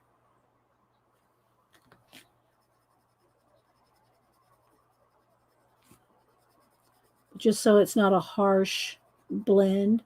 But sometimes, on leaves, it is a harsh blend. I mean, it is a harsh contrast where it goes from one color to another in a leaf. So just, depend on how realistic you want to be. You can always look up your vegetables or whatever, flowers and leaves. You can look them up if you want to try to do them true to color. That's good practice. There's so much you can get out of coloring with different mediums, different shading, different color combinations. There's just so much you can learn about color and color combinations and techniques that you can use with a color book. So don't let anybody diss on you for working in a color book. Not that anybody here does it, but I've heard people say, well, they think, what's so stupid? What are you coloring? A kid? You hear it. And depending on who you hang out with, I wouldn't be hanging out with those people long, but just saying, don't let anybody tell you that you can't learn anything.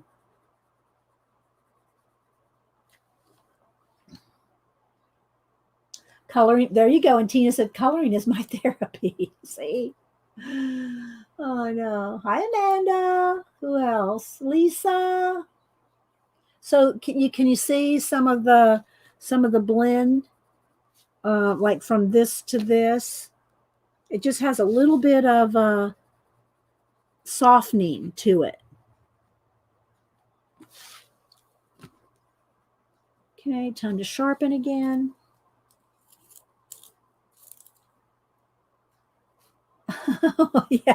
And some of these color books are not cheap. Exactly. And you can, if you do have a nicer book and you've spent some money on it and you want to practice before you actually work in the book, then make a copy of that page or a few, couple pages to test. But again, the paper is going to be different in every book. Every book is going to be different. That's why someplace in the back of the book you want to have a test page so you can test the markers or the pencils or the amount of water or anything like that you can use on a page. And before you go dive right in and you think, oh, I've ruined it, which, for the most, you can fix a lot of things with paint. But if you're not using any paint at all, then you're going to feel like, oh no. And that just sounded like, I don't know if any of y'all ever watched Raymond, the old Raymond show. They're still on in reruns, but anyway. And Raymond's cousin Gerard. I just saw this episode not too long ago, so it's fresh in my mind. And everybody in the family was making fun of Raymond, that he sounded and acted like cousin Gerard, who was kind of like a nerdy kind of guy and kind of a whiny guy, hypochondriac. And he goes, oh no. You talk like that. You talk real nasally. So anytime I go, oh no, I think of cousin Gerard. It just went through my head. Let's see. This is my first time here. I was looking for inspiration, and the YouTube algorithm led me here. Well, I'm glad. Thank you. Well, what do you like to do? You said inspiration for what, though? What do you like to do? Quiet Storm. What's your art of choice? What do you like to do? All right. So now I think I'm going to get a little bit. I think I'll just put a little bit in these. Just, man, it's not quite dark enough. I need just a tiny bit of dark in these ones growing out of the tomato.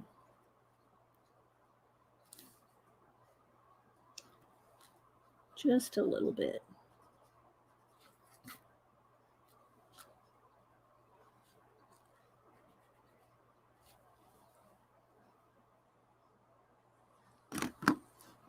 Let's see.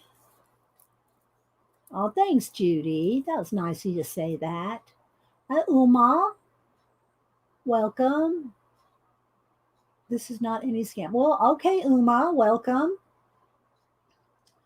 Let's see. Not seeing anything else. Nana Mo. Who else? All right, so there we go. Now, if you see any areas that you think, well, maybe it needs a little more. All right, now I do want to go ahead and just to show you, let me get some black. Just let me sharpen.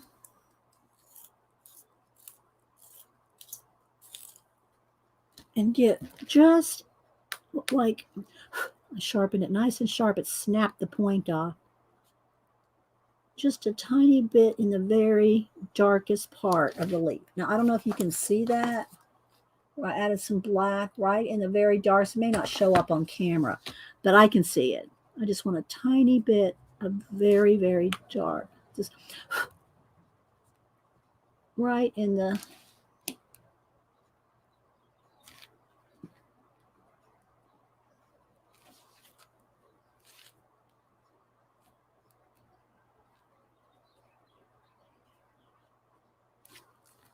Just gives it a little bit more oomph.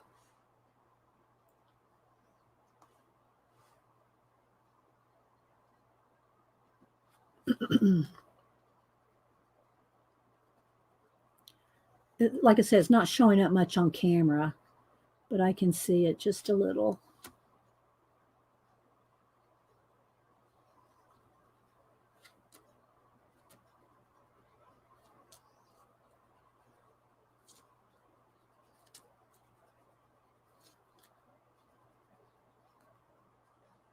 And again, you don't have to do them all the same. I'm just kind of just doing it just to make it easy.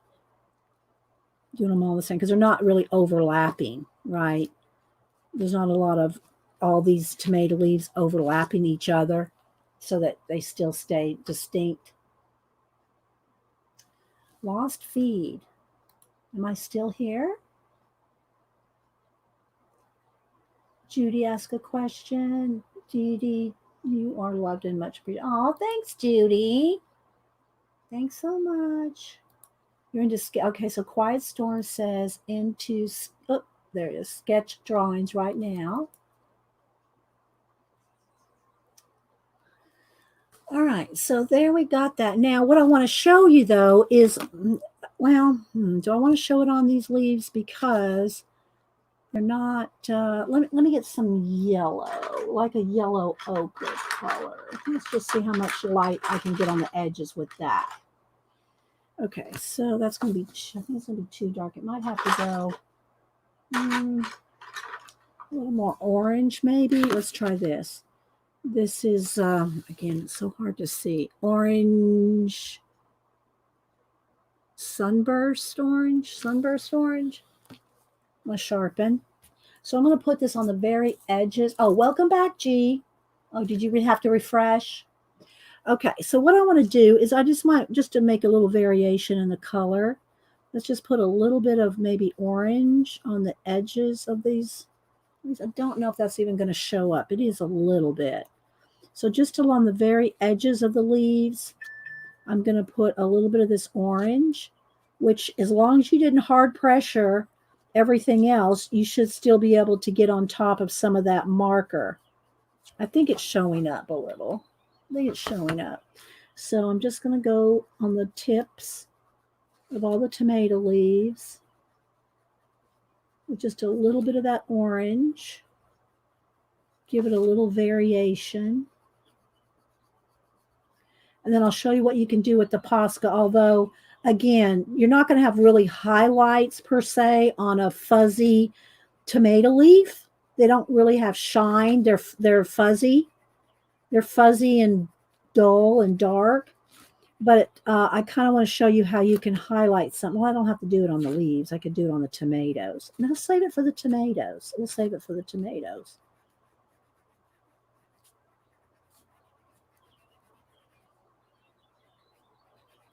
Can y'all hear my birds out there in the yard?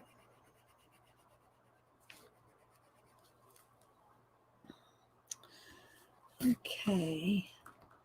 So I think we'll go ahead and start on the tomatoes. Get those blocked in. You can see it? Okay. I'll probably miss some. Somebody will say, that one up there on the top left, you missed that one. Okay. All right. Just gives it a little bit of difference, but they're very dark leaves, right? I haven't decided what I want to do in the background yet. Do I want it like a nice light blue, like sunny day? You know, I still have this dirt back here. Let me go ahead and put that dirt in. Let's see. And again, I have a little test sheet here to see. Okay, that's a good color, dirt color. And I haven't done the sticks yet either. All right, so I will end up darkening this. You know what? Let's go ahead and do the dirt a little darker anyway to start with. Yeah. All right. So I'm going to do all the dirt.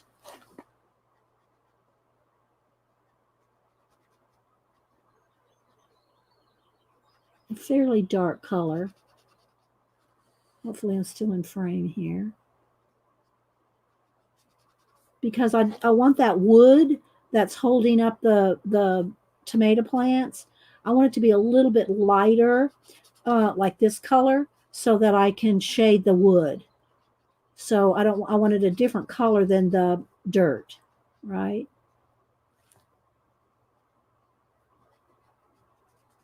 I still have to do the stems of those things right there.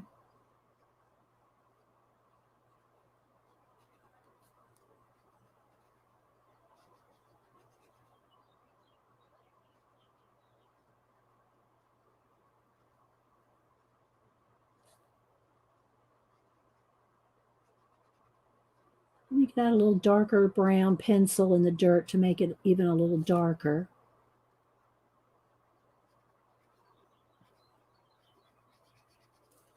And I still have to shade the stalks.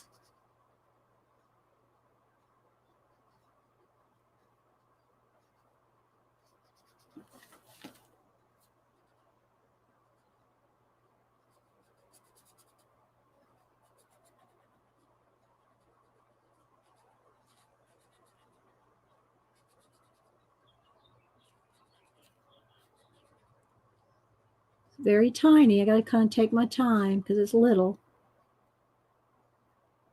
All right.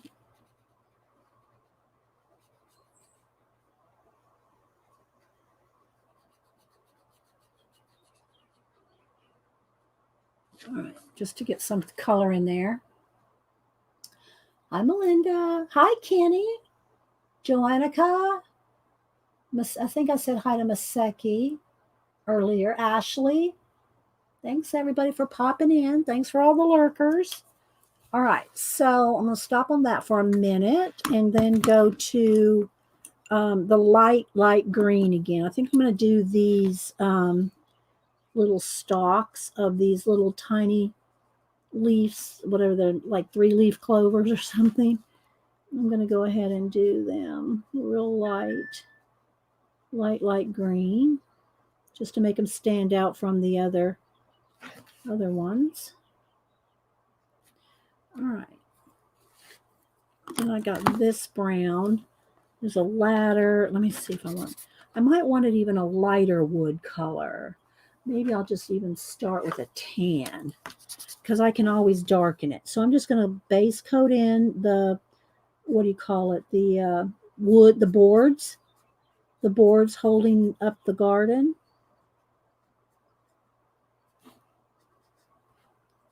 Then I'll shade it with pencil. The other thing you got to be careful of with water-based markers, any markers really, is when you're touching other colors, you want to be careful not to smear them together. You got to be a little aware. Like when I was getting close to that green, so you don't smear it together.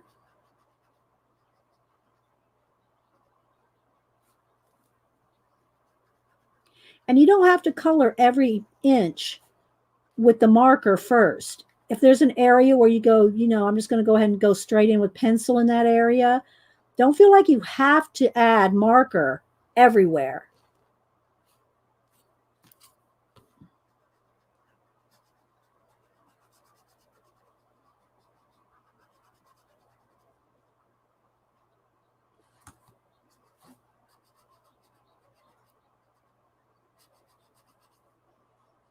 You don't have to.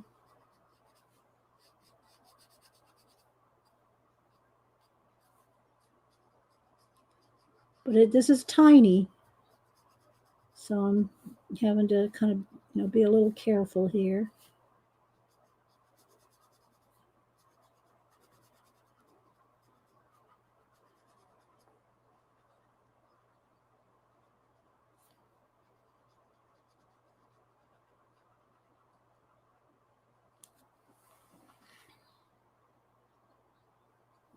Okay, I don't see anything in caps, so I'm going to keep rolling.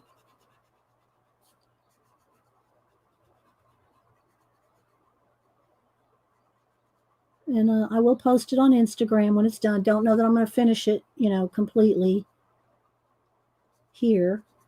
But anytime I finish, I still haven't finished my axolotls in my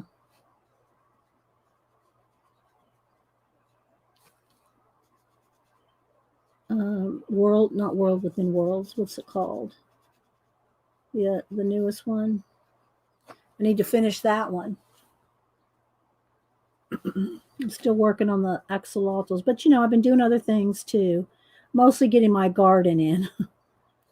Spending more time with my garden just to, you have to go to the store, you got to get all the stuff, you got deliveries, all that stuff. So it takes some time to get a garden in and going.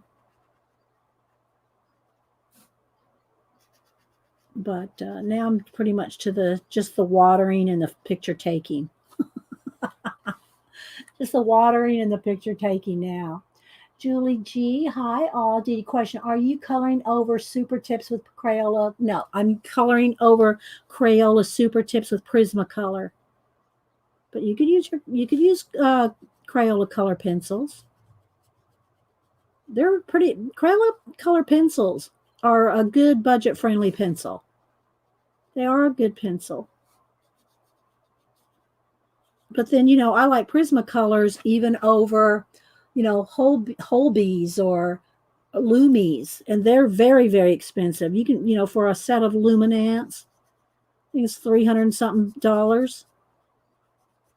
And I'm just so used to blending with my Prismacolor. I still use the Holbees and the Lumies and the others, just not as much. And I usually don't use them on stream. For one, I know not everybody's going to be able to get a Lumi or a Holby. Polys are not inexpensive, polychromos, but they're a lot less expensive than Holbees and Lumies. So, all right, now I'm going to go back to the darker brown here and let's see, I think I'm going to even get a darker brown. Let's go with a darker brown. Is this the darker brown? Yeah. Oh, that one's kind of worn down. Let me get another one. Let's get another one that's not quite as worn down. Use that one a lot. There, this one's got a little better tip. I'm getting into a tiny area. And again, you don't have to use markers on every little bit. You can go right in with pencil. But I'm just kind of, committed to it now.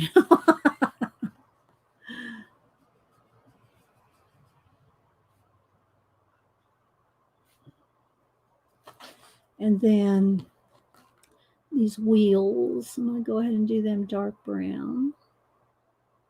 And this gravel that they're walking on, I'm going to do that in grays.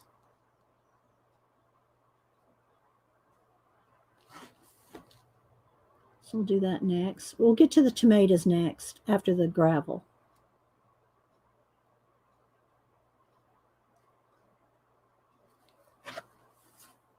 So Tina, speaking of, she said something about Bigfoot earlier.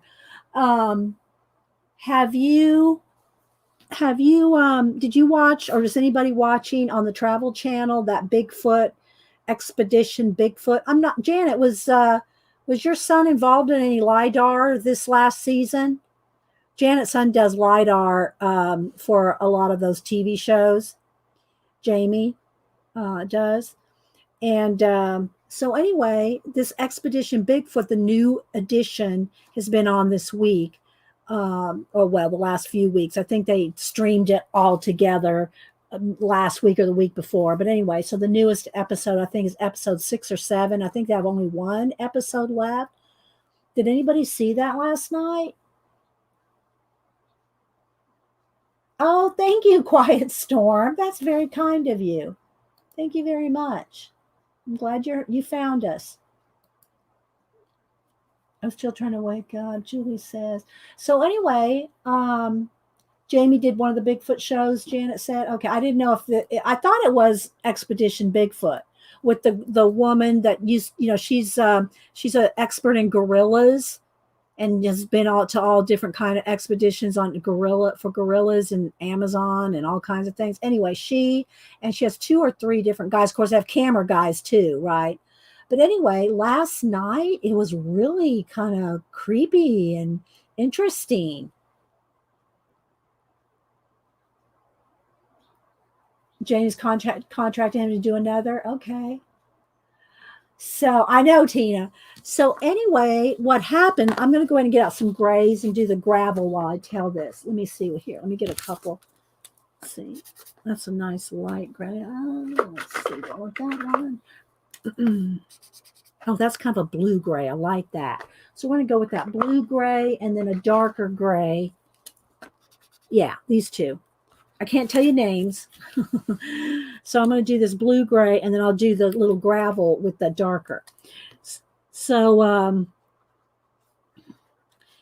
they did the night, what is it called, where they infrared or whatever so they can see in the dark.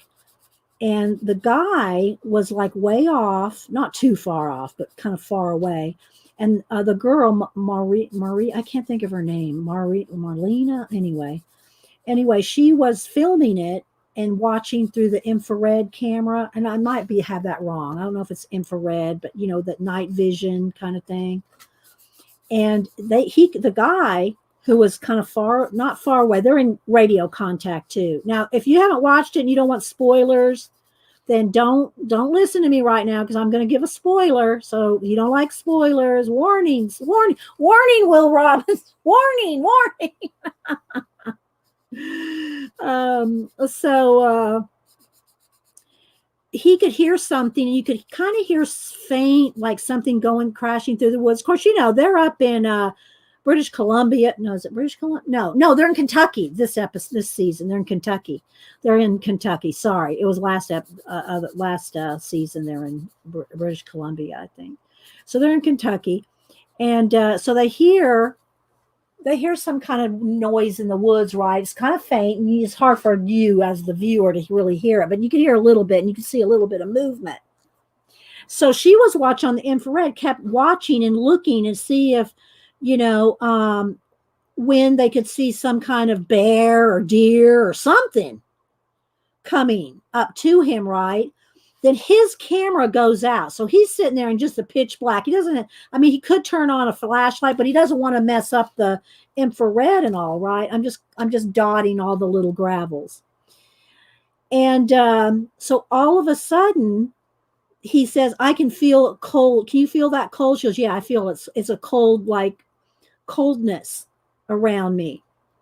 And he goes, I can really feel it right now. And right when he said that, in the infrared lighting thing, it went from like green, and it wasn't green, was it black? I forget what color it was. But anyway, the whole area all of a sudden went red.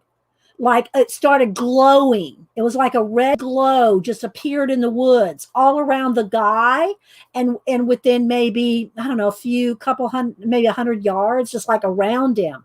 It started just glowing. And they could hear something, but they could not see any animals. You know how you can see on the infrared, you can see outlines of animals, deer, antlers. Yeah, you can see outlines of the animals. There was no animal outline.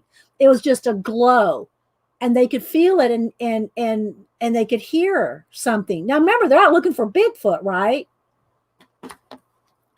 And just as soon as it happened, like within 5-10 seconds, it was gone. It was all back to normal again.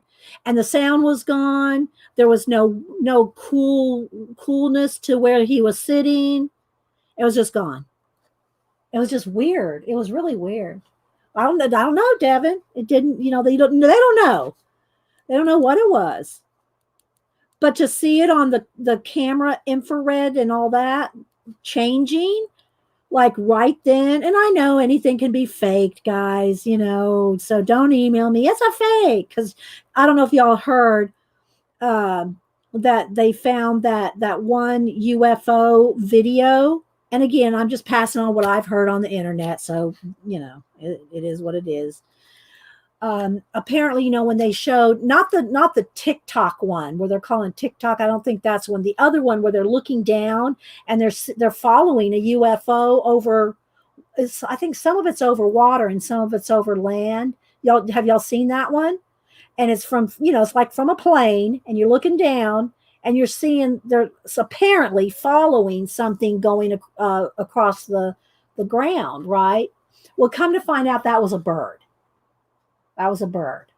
So anyway, but sitting in the woods in the dark and feeling a cold air, and to the guy sitting there, it was just pitch black. The girl was across the, a little bit away with her infrared camera filming all this. He's just sitting there.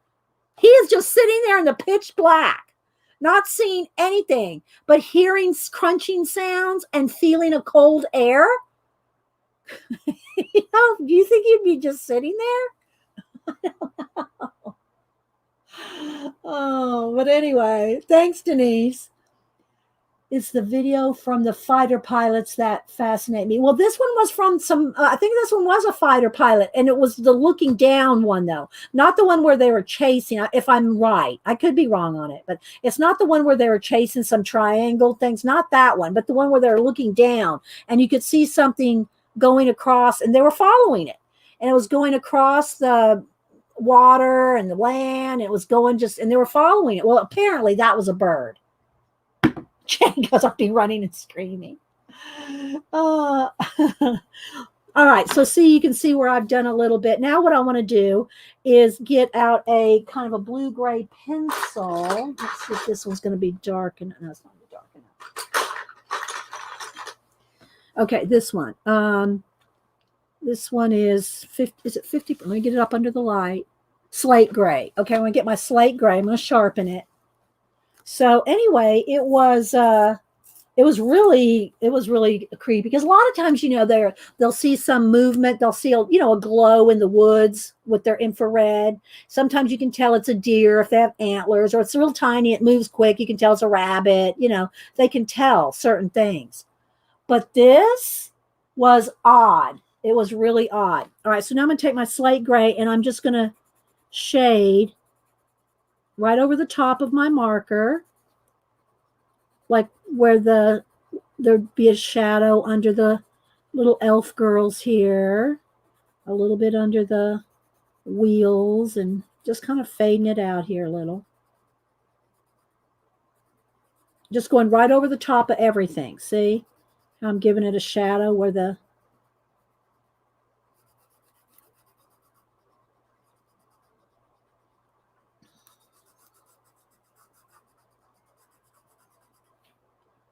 So yeah, I think there's one more episode in that series.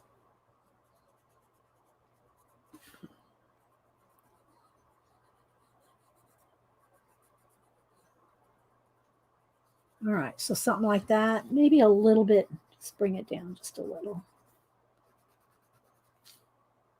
Something like that.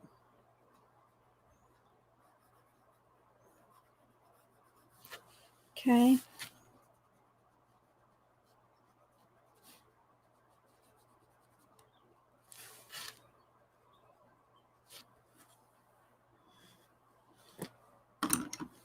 And then if you want a little something to stand out, maybe some of those rocks are shiny. Let me find my Posca, because I will be needing it.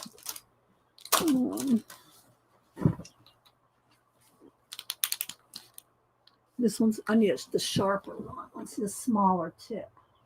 Do I have to open up one, or is this one open? Here we go. I'm not sure if this one's working. I just grabbed a random one. Some of I've used them so much. Some of them I've used. That one, it's not working as well. Let me open a new one. Let's just open a new one here.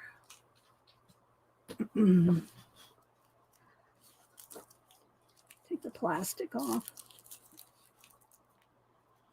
Oh, where you went to work in the Area 51 Nevada? Yeah, that's always been fascinating too, And then the other one, see, I love these kind of shows that, they're speculative. And the other one's a Skinwalker Ranch. So they repeated the last season. So you got to shake it until you hear it starting to move, and you kind of give it a little pump. Give the tip a little pump, like, push down on it.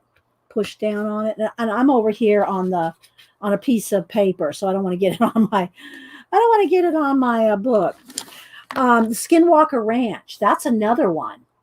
How many of y'all are watching that? So the new season starts tomorrow night on the History Channel. The History Channel has, see why I go to Pete's show, The Creepy Little Book? I love the speculative things. Oh, I got a dot of white there. Okay, so I got to be careful. I got to pay attention. So I'm going to just go in here and just maybe add a few little extra white, pebbles to stand out. So anyway, the new season of Skinwalker Ranch starts tomorrow night on the History Channel. And that's another one that's an odd area. It's in Utah. And apparently it's, been odd things have been happening on that land for over 200 years. and the Native Americans. I don't know. I hate to say Indians. People, I don't not mean in any disrespect to Native Americans. Have had stories on Skinwalker Ranch forever, and I think, and I told her, because there's all this, what do you call it? Not, I want to say metallic, but that's not what I mean. How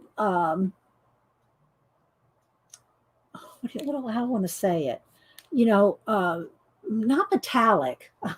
That's stuck in my head now, but it's got readings of different weird readings from they don't know what source. And I told Hubster, I bet there's a crash. I mean, maybe thousands, millions, however many years. I bet there's a meteor under that property. I'm thinking there's a meteor under that property, and that's why we yeah, Annie Mae, I know we're supposed to have storms. Yeah. I have the weather app and all that.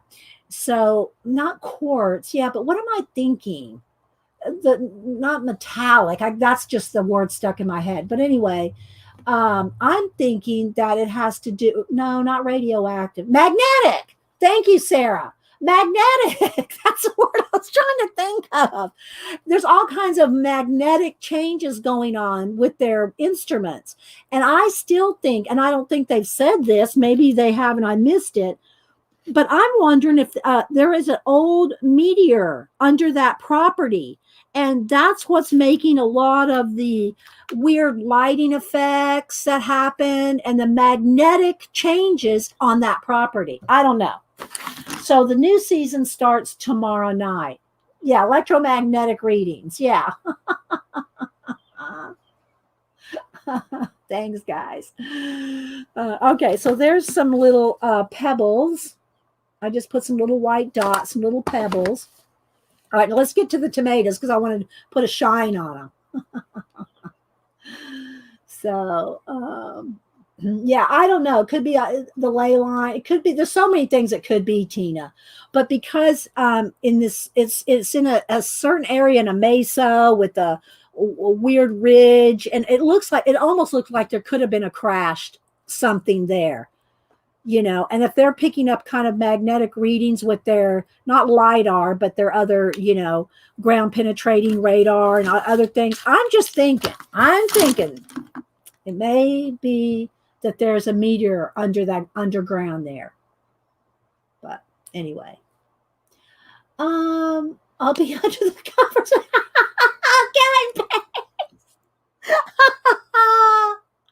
Oh my gosh.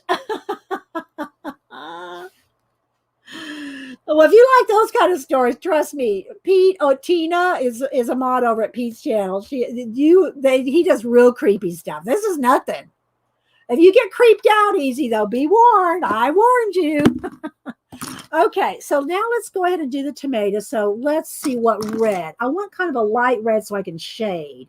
So I don't know what my lightest red is. The lightest red that I have. That's probably it. So I'm just determined to do everything with marker base. So I'm going to go ahead and do the tomatoes. And then, of course, we'll shade and highlight. You're so cute, C&P. You're so cute. All right, so I'm going to try to, kind of make this as smooth as I can. Of course, I can blend anything out with pencil, so you don't have to be that smooth. But I'm kind of keeping it in the direction of the tomato, too. See where the strokes are kind of going? Well, it's already starting to kind of dry in. But I'm kind of going around the edges and then up and down and then this way. Yes, Creepy Little Book is Pete's channel. Thanks, Tina. And it is creepy. It is, I mean, not all of them, but Pete has a way of making it, dramatic, doesn't he, Tina? Now, here's the thing about Creepy Little Book's channel. And this is why sometimes I wonder how Tina's even here. And I told Tina, I said, now, Tina, do not be here if you did not get any sleep overnight.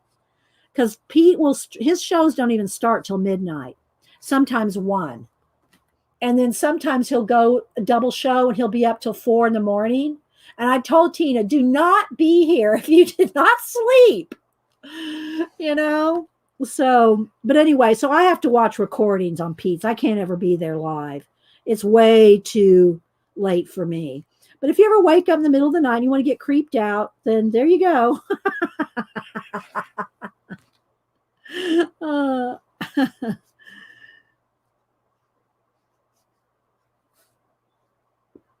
and again, Pete's not over there saying this is absolute fact. This is what's going on. This is, he leaves it like questionable for you to question.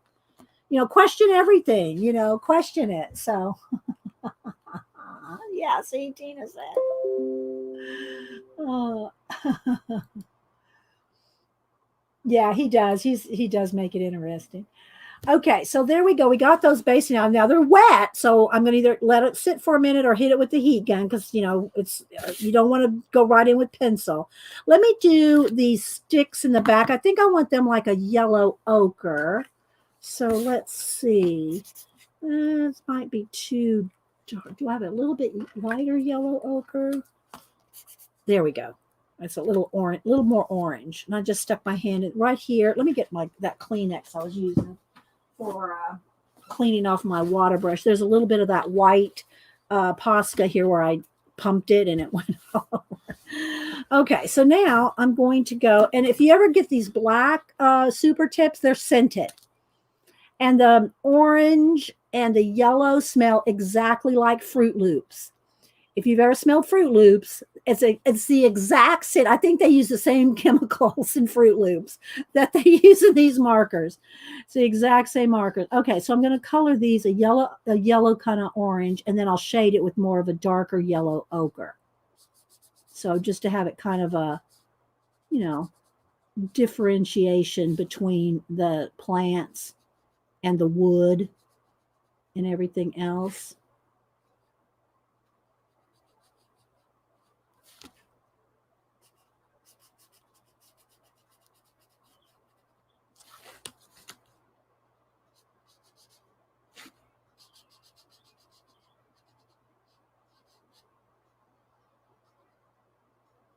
Okay. Oh, you know what? Look, that was supposed to be the stick right here. I went over that with the green. Nobody told me. Y'all didn't catch that.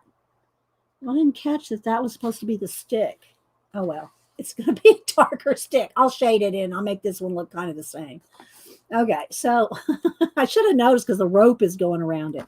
All right, so now I think I'll take the light gray again, or a light gray. Where's my light gray? Let's go up under here. There's a light gray. Let me get another light gray. And do the little ropes. The little ropes.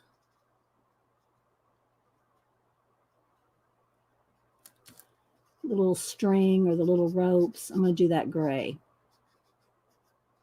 Okay. Now let me get this yellow ochre. Let me sharpen it. I used to love Fruit Loops. All right, let's see if that's not going to be dark enough. Okay, I've got to get a darker something here. Like a sienna maybe. And so I'll go ahead and shade that stick. And I'll use that yellow ochre to help blend it. Because see what I did here? This right here is the stick. We'll just make it like it's in the shadow more. Same for down here, this one. We'll just make it a little darker too. And just shade the rest of the stick.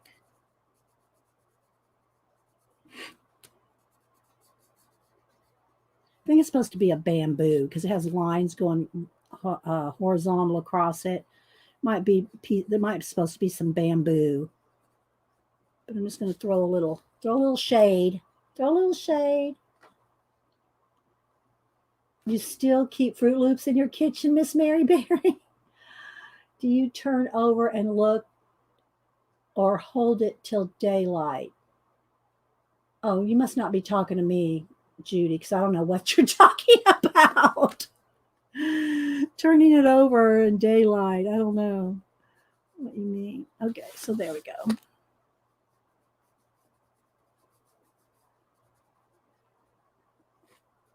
All right.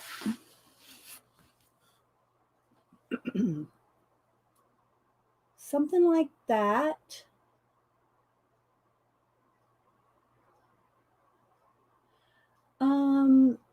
Let's see. Devin says tomatoes are part of the nightshade family, so this may look cool with Dee Dee's signature black starry background. Ah, so you think that should be at night? If I was going to do that, I probably wouldn't have done these leaves so dark, Devin. I wouldn't have done those leaves so dark if I was going to put a black background because, you know, it's going to they're all kind of go together. I'd have to outline the leaves, which I could do that too. But because I didn't plan to do a black background, I did the leaves a little darker. So, yeah.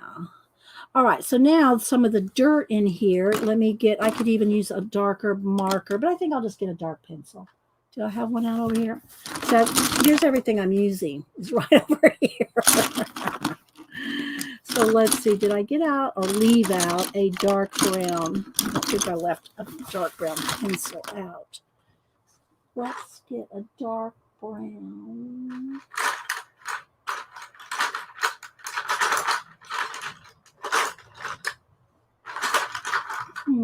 Here we go. What's this? Is dark brown? No, it's Tuscan red. Let's see. Let me go over here to this other one here. Dark brown. Sharpening. All right. Now let's get in here in some of this dirt. I just want a little bit, just some scrubby dirt in there, just so it's not flat marker.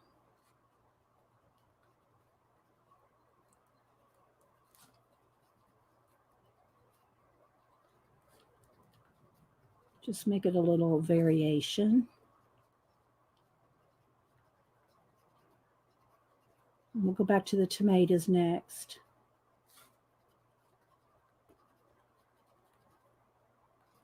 All right, now I think what I'm going to do too is the wood grain, some of the wood grain in the oak, the oak wood maybe. I'm just going to go ahead and put a little bit of dark, and then I'll go back in and blend it out. Just going to some of the lines that are in the wood, the line art.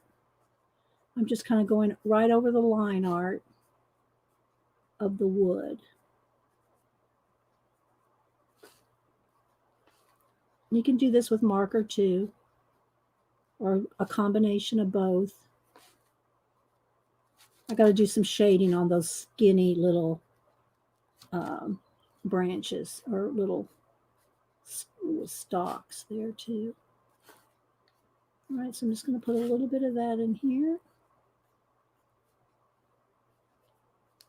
I think, well, I'll wait on that for a minute. Okay, so I just darkened up a little bit of the wood grain.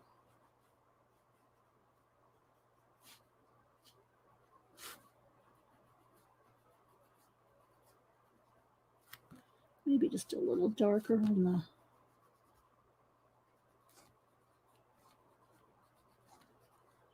okay, now let me get a little shade of green here and just do a little bit of shading on these light green stalks, stems.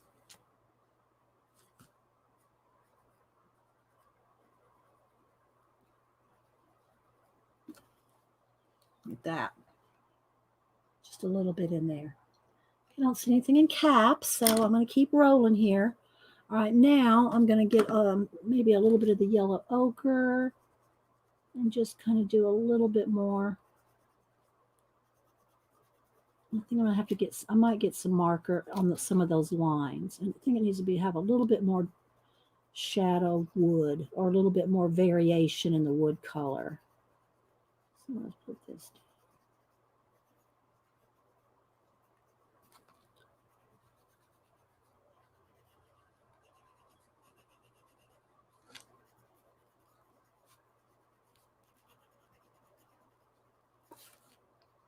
To give it some variation in tones.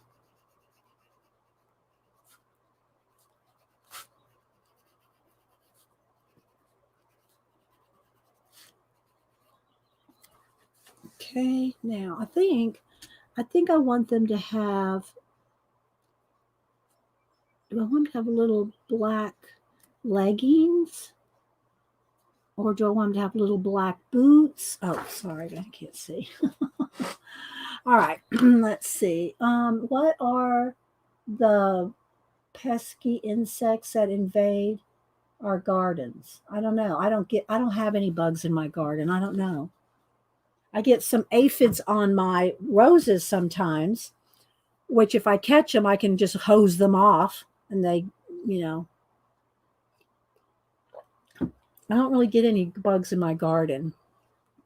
Okay, let's see. So what do y'all think? Should I have little black leggings and little yellow black? And I want to be able to kind of shade the black leggings a little bit just to give them a little bit of gray to them.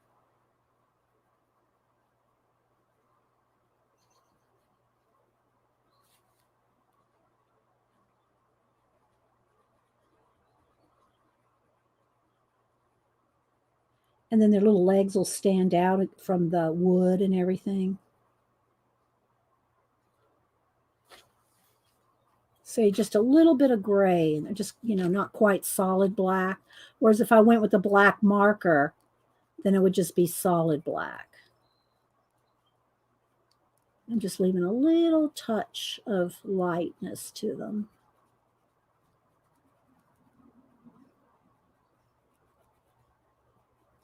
Like that. Bye, Fernando. Thanks for stopping in.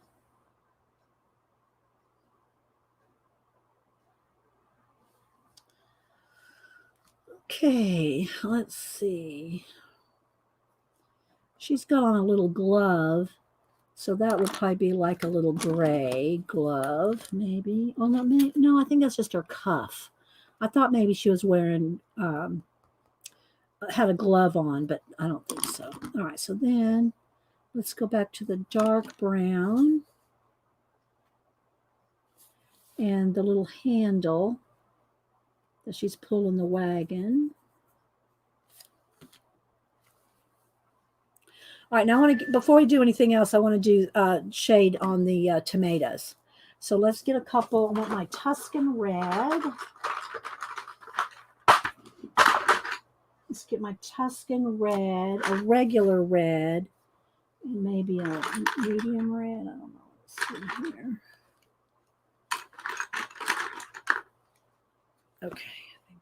I probably won't need 3 reds. I'll probably just need 2, but so I have Scarlet Lake and Cherry Red. So I'm going to go with Cherry Red and Tuscan Red. Okay. All right. So so now I'm going to start with the Tuscan Red. I'm going to start shadowing around the outside here. So I'm just going to be, take my time and do the back side of the tomatoes. And just around the whole thing.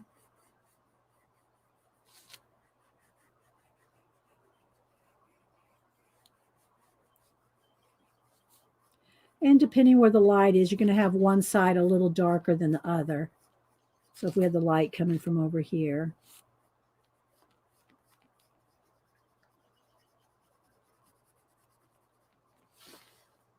Okay, probably a little darker down in here.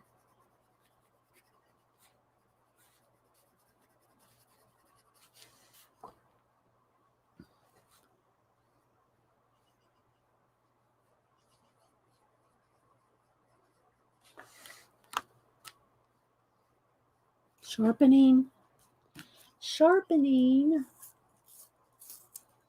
You like the marker combo, Pencil, yeah, Sandy, I do too. Well, for one, you can really either with marker or like a lot of times I'm using acrylic paint. You can get so much base done, so much base color done, and then do the details on the top so much quicker. And again, not that you have to be faster, but sometimes, depending, you got a book like this and maybe you want to get a lot of pages done. You don't want to spend, a week on one page. I don't anyway. But if you do, that's fine. Don't email me. Um, so yeah. So Janet, are you still here? What are you going to do today on your show? I'm going to give that tomato right there a little shadow under that tomato, sitting on top of that tomato. Okay, let's do this one down here.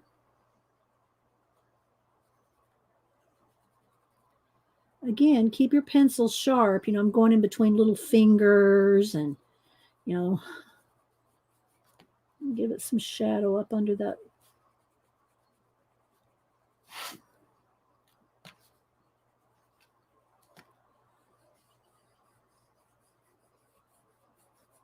Maybe this one's more shadowed up down here in the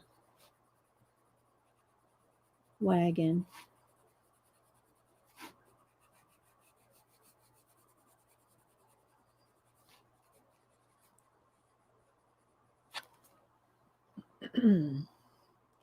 Trying to figure that out. What you want to do? I've got 2 hours to figure it out. Yeah, yeah. Janet comes on at 1. I usually try to get off here a little before 12. About the time Hubster comes home for lunch. I'm going to try to get to the post. I might be a little late, Jen. If it's not pouring down rain, I want to try to get to the post office and mail Mom's what do you call it? Mother's Day present and my prints. I have them all ready to go. But if it's pouring down rain, I'll just wait till tomorrow and hope Mom's present doesn't get there late. But she'll understand. Okay, so a little darker.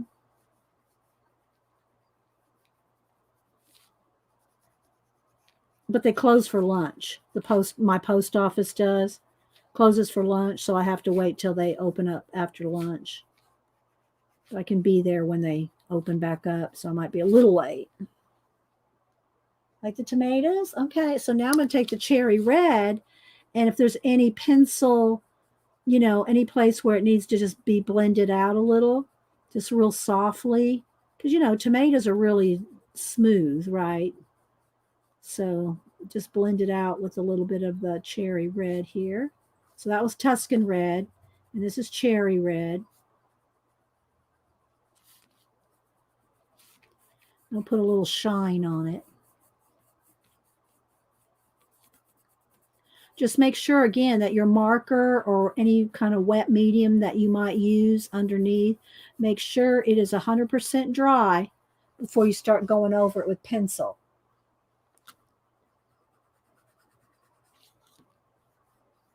Otherwise, you'll tear into your paper because the paper will be soft.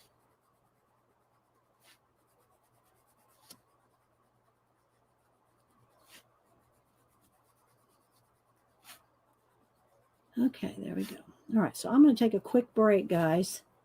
Take a quick break, and we'll come back. And the next thing I want to do before I put the highlights on the tomato, I want to do some more of that wood in the background, just a little. I don't want it too dark because I want them to, I want it to be nice contrast between the dirt and them and everything else. So, all right, hang on, guys. I'll be right back.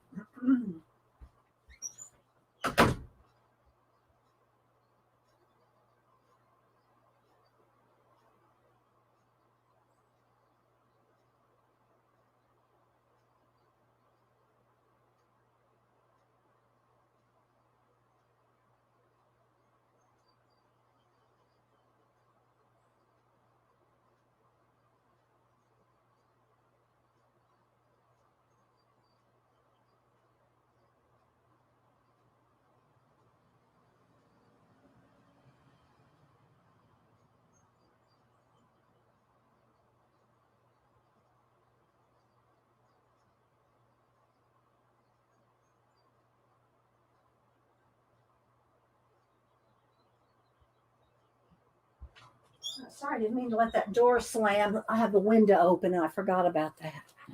Okay. Let's see. Janet, alien proof, Bigfoot proof. Guess Dee Dee is that Janet is gonna alien proof and Bigfoot house. Thanks, Dina. Let's see. All right, so now let's see. I think I'm going to go ahead and get some black pencil. I know it's sitting here. That's a dark green. Where's the black? Here it is.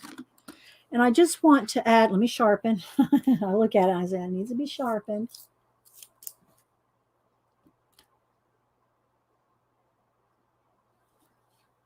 I missed something, Jan. Oh, no. Yeah, that's all right, Tina. All right, so now I'm just going to get in a little bit of dark areas in the dirt, like on the other side of this ladder here, just so it kind of stands out. A little bit of behind the girls, right along the edge, maybe right up here along the plant. I just want a little bit more contrast in that dirt.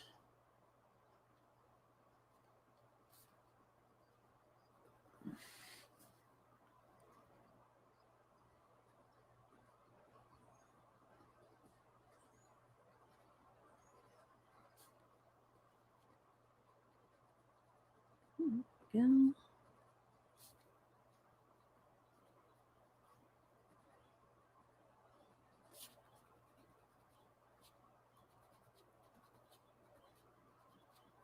Like that thing. See how that just gave it a little bit more oomph. All right, now I think I'm going to try, let me see, I might do a little test over here. I think I'm going to let's see if I can take a little bit of marker and just kind of go over the pencil. Now you can take your marker and do stuff over the top of your pencil, but not with Copics. Do not use your Copics over pencil unless you just want to keep changing out the tips of your Copics all the time, because it'll ruin your Copic. But these, the water-based, because you're just, I'm just barely touching them. Just adding a little bit more striations in the wood. See how that just kind of, but it can ruin your Copics by going on top of pencil or other mediums.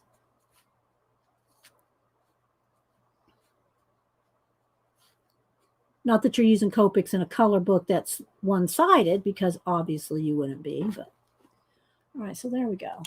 Now I might take just a little bit of my Posca. Where's the one that, here it is. And I'm probably just going to add a little tiny bit of highlight on the ladder. You probably can't see that, but I'll hold it up. I'm going to add just a little highlight on top of the ladder. See, on the rungs, and then down the sides there, just a little bit of Posca. And then I might do a little bit in the wood grain too. Let's see, do I need to do that? Maybe not. Maybe I'll just put a little bit. Just to have a little bit of that wood grain. And again, if you don't want it white, you can go over it. You can go over it with a pencil after the Posca dries, or the marker, but probably the pencil would probably be the best, just so it doesn't get lost. And just add a little bit of extra something. Just a little bit. You can kind of tap it out with your finger like that. Is that my family still texting each other? Don't they have things to do? Still texting each other. I'm not sure if that's what it is. Let's see. Yeah, it is. Okay. Thanks, Lisa. All right, so now if you want a little bit of shine on the tomatoes, we don't need much, but let's just say we want a little bit of, I'm just going to put a little mark like this. And then maybe just kind of smooth it out while it's still wet. You can always go back and add a little bit more, maybe a little more square thing, like just a little. Just have a little shine. Just a little shine. I don't want it white. You know, I just want to kind of tap it into the color. And if it's too light, you can go and go back over it with pencil. It's going to give it a little shine there. Oops. Looks like that.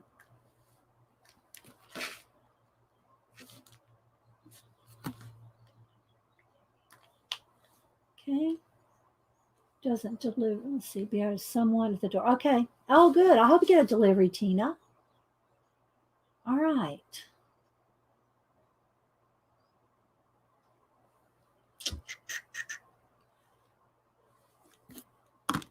Let's see. Let me get my yellow ochre and get a couple little places.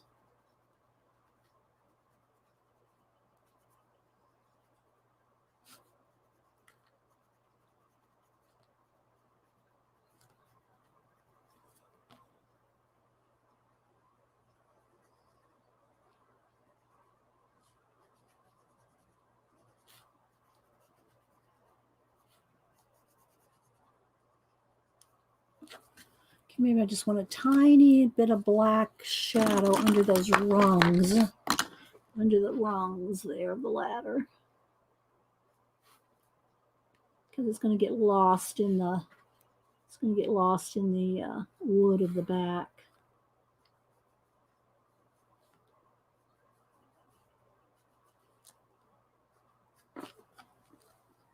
Like that. Thanks, CNP.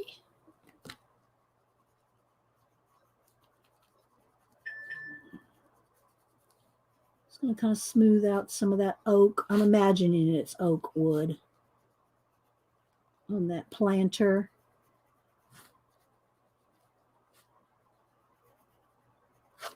Okay, I need a little bit. I kind of went over it accidentally with my. So let's fix those green stems. There we go.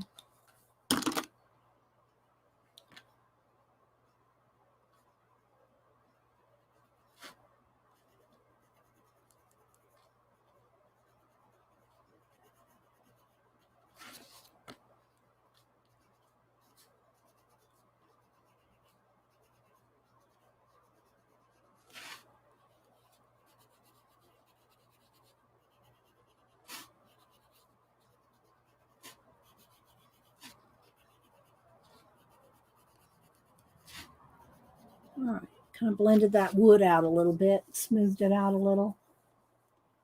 Tomatoes look delicious. Hi, Dot. Thanks for stopping in. Okay, so I'm thinking I really like the white background. I could do blue, like a light, sky blue, but I'm really liking the white. All right, let me get my Poskin. Let's put a little highlight on the little tomatoes. Just a touch.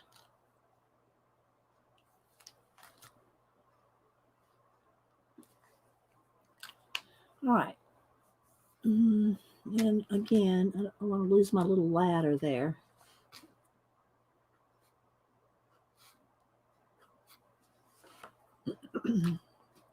And maybe a little highlight on the wheels. Just a little.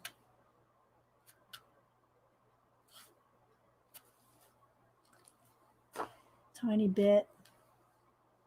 All right, so now let's see. I think I'm going to make them be redheads. So I'm going to do the same colors that are in the tomatoes. Now again, it's very tiny, so you got to be careful here.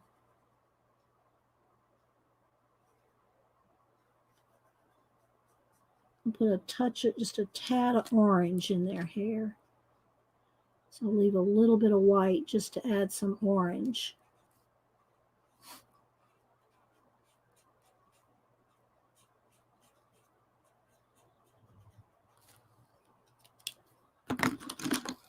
And some orange.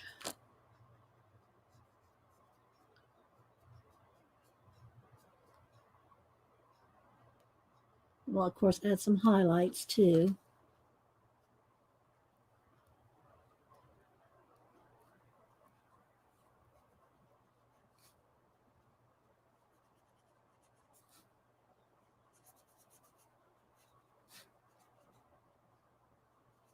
And then maybe just a little bit of shadow on their boots there. Like that. Maybe just a little shine on their little wellies, if that's what they are.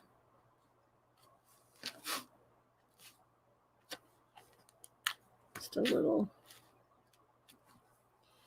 All right, now let's do a little bit in their hair.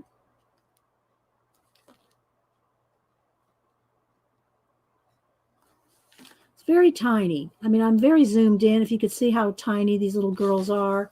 Look, as big as my finger. They're really tiny. I hope we're still focused and everything. I did zoom really up in close and personal.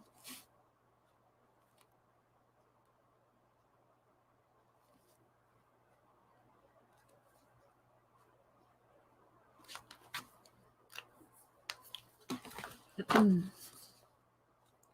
see if I can get them close now.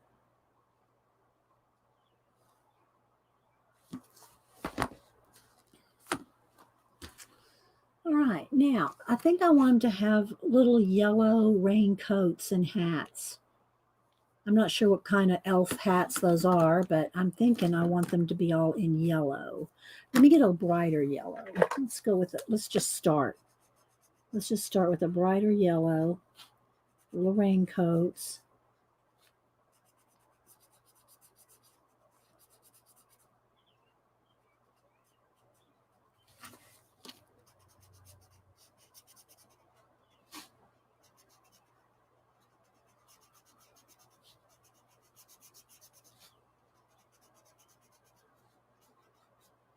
Should I put some rain? Y'all want me to put some rain? Do you think dare me? Dare me to put some rain? All right, so let's see. And then let's do some skin tone. Let's do one kind of light and one a little darker. Let's see. I'll have to do the darker one with pencil though, because it'll be smeary. Let me see if I can do the lighter one. Do a little bit of shadow.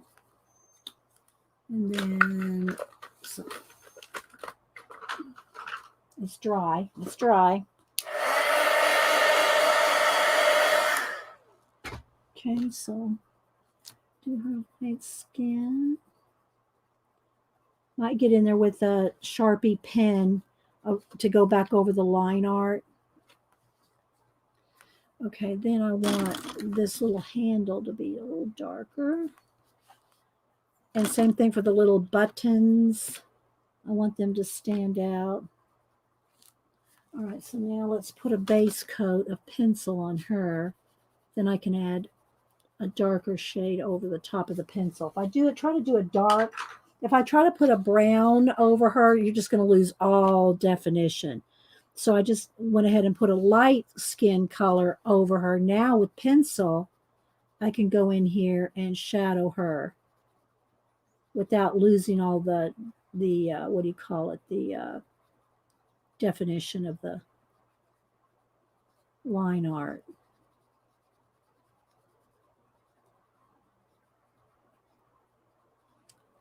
Then I'll go in with some Sharpie pen and get their features a little bit more defined.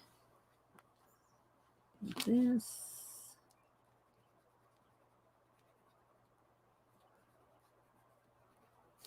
Okay, now I need a little bit dark Tuscan red, I think. Where's my Tuscan red? Sharpen. Double dog dare you, you know. Okay, so I'm going to try to go get some of the red hair a little darkened up in some areas, just so it has some contrast around her face.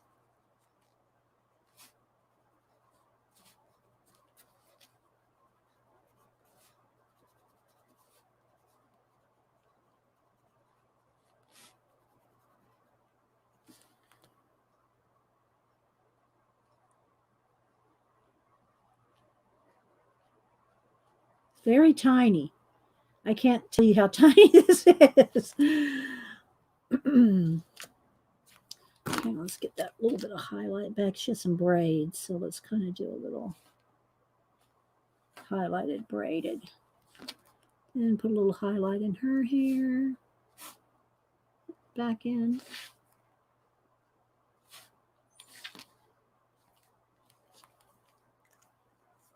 Okay, now I want to go in with my yellow ochre pencil.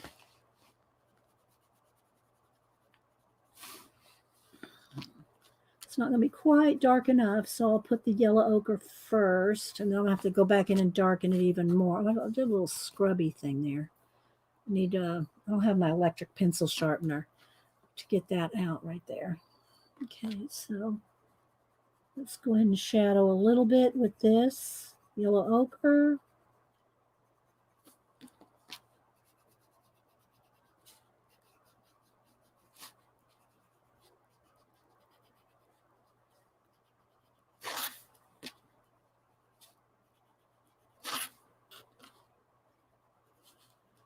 And then just one little, I don't know if I want sienna, maybe just a tiny bit more shadow.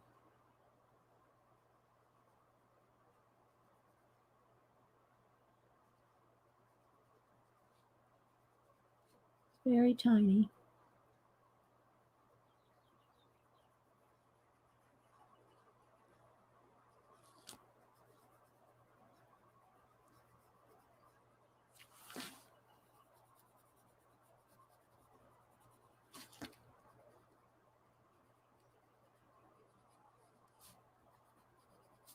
I don't know how much you can see of this. I'll hold it up again here in a second.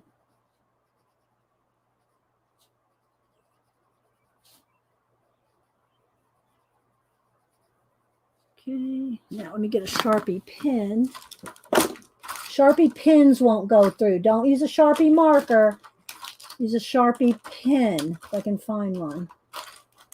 No, I got one in this bucket of stuff over here somewhere.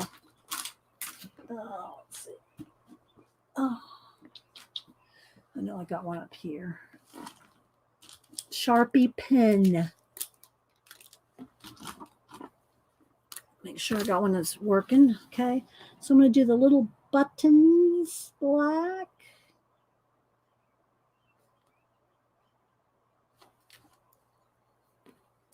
I'll hold it up here in just a minute. If I zoom in anymore, I'm going to lose all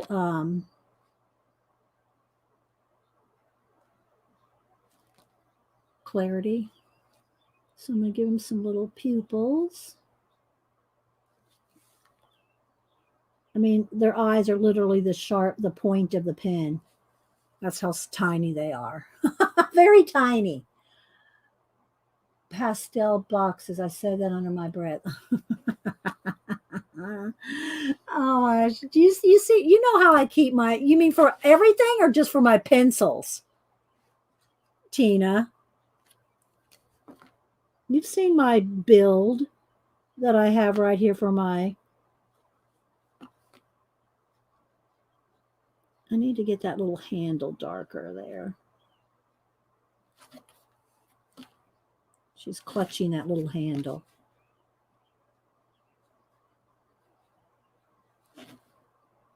Okay. Let's do a little chin line a little better. All right, let's put a little highlight on her little cheeks.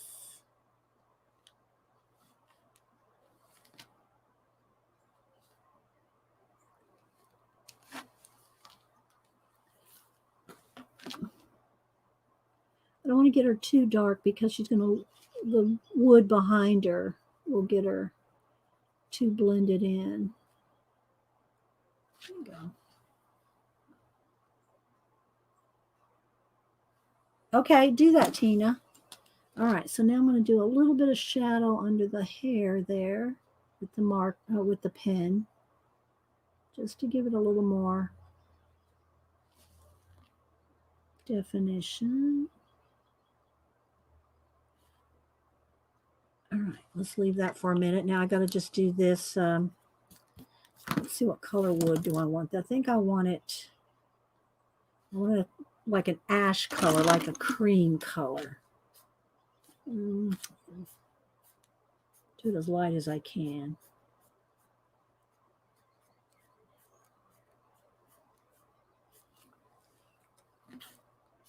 Like a light wood.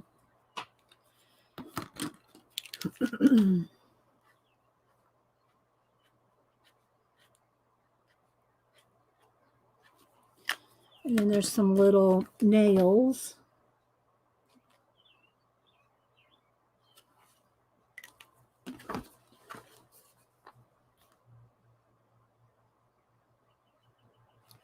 I'm going to work on their faces a little more. So tiny. Okay. And then this little girl.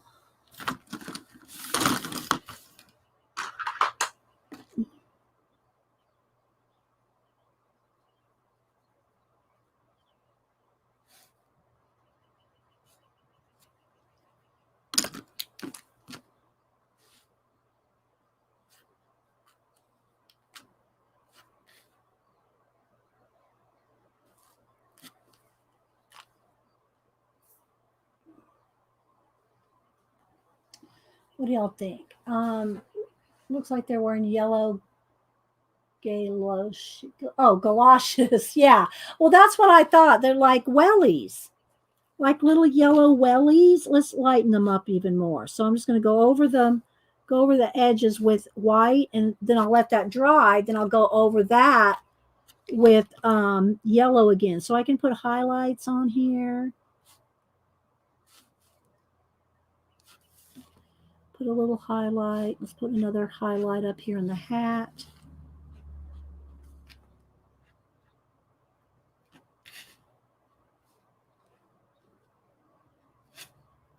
So just lighten up some areas.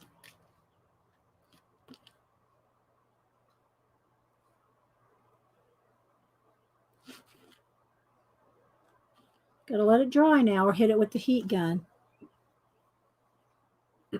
So that's what's nice about a Posca, is you can go in there and lighten anything up. All right, so let's dry it though.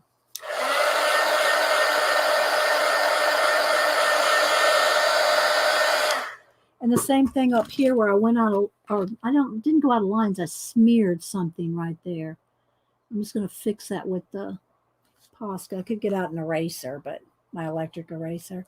All right, so now a couple other things. I want to do some more shading on the stock, but on the little rope, I'm going to just add little lines on the little string or the little rope so it stands out.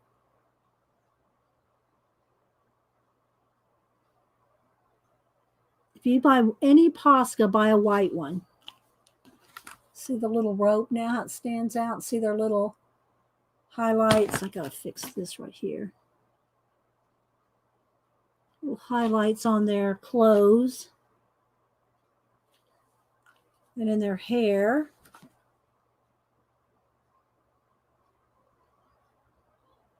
All right, so now I think that's dry. So let me go in here with the yellow marker where I put the white Posca down. Now just roll right over the top of that with my yellow marker. And now it's back to yellow, bright yellow. See? Yeah, the little raincoats.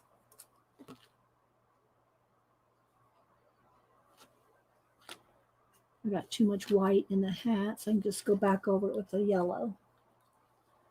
Okay. The little faces don't have a lot of detail, but I'm telling you guys, they are tiny. I'm going to back out so you can see.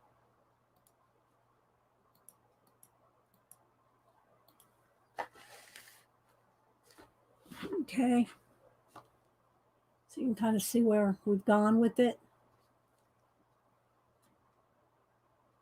So what do y'all think? I think I like the sky white. I could put some rain, but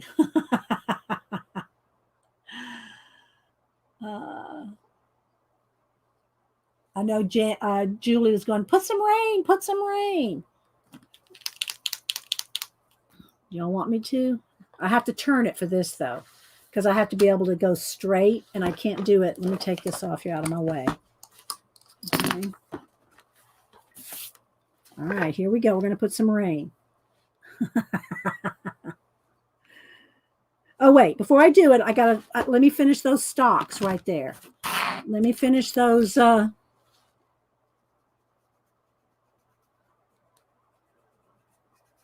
me finish my green stalks from the tomatoes. I don't want to have to paint, I don't want to have to color around rain. So I'm going to go ahead and do this. It just needs a little bit more dark shadowing, clarifying.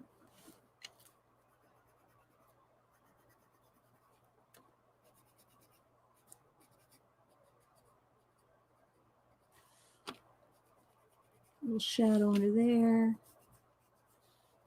I know y'all can't probably see now because I've zoomed out, but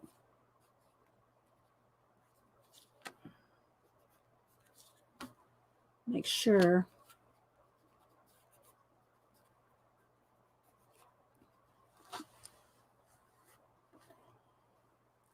All right, I need one more little darker. Where's my red? My Tuscan red. Where's my Tuscan red? Hang on, if I went up under my here. Dark brown. Where's my Tuscan red? Oh, there it is. Okay. This side right here. Actually could go into dark brown. This side needs to be just a little darker.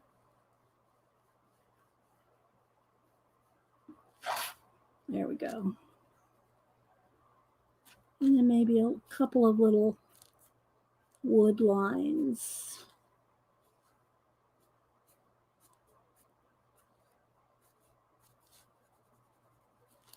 Okay.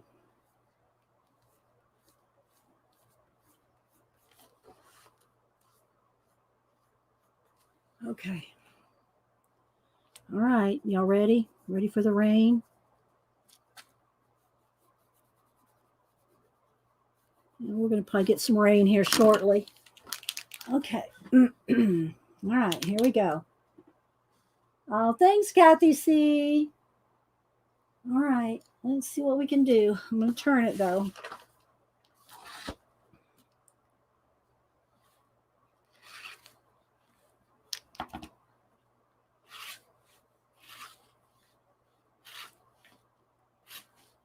I might have to go back. I don't know if it's going to be dark enough.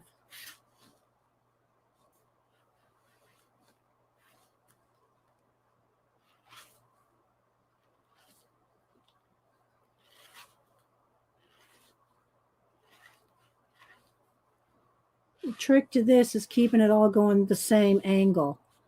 Otherwise, it's going to look like you got, something else going on.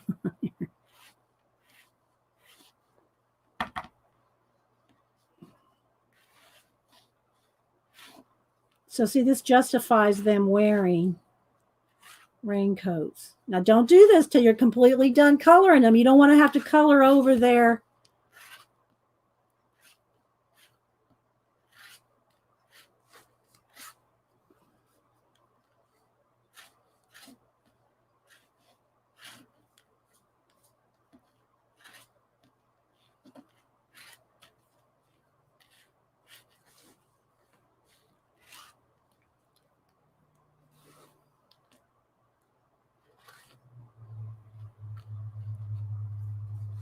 Okay, maybe one or two here.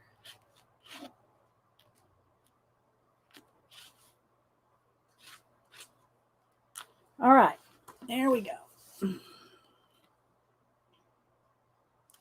Maybe a little bit of water they're splashing through.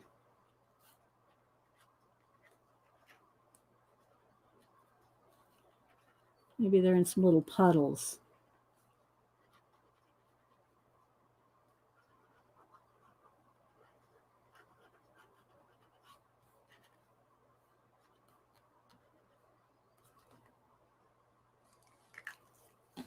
There you go.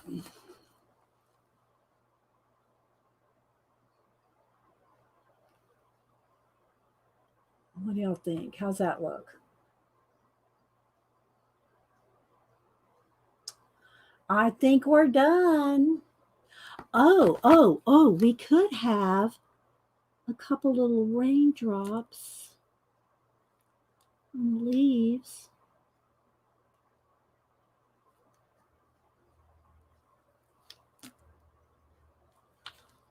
I don't know if I want to go to all that. Do we want to go to all that? Put little raindrops on the leaves dripping off.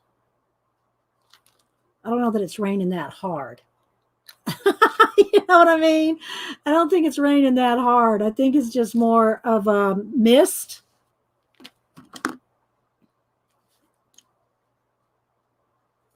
Whoops.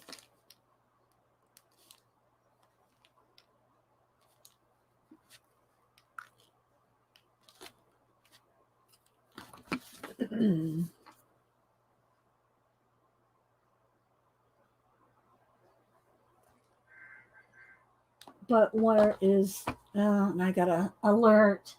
I got a weather alert, I think. Let me go look. Hang on, I'm muted anyway because I have to listen to it.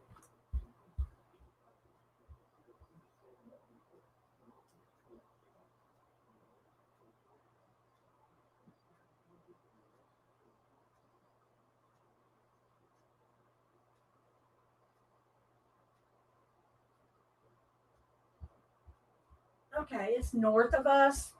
Let me get my, hang on, let me get my iPad. All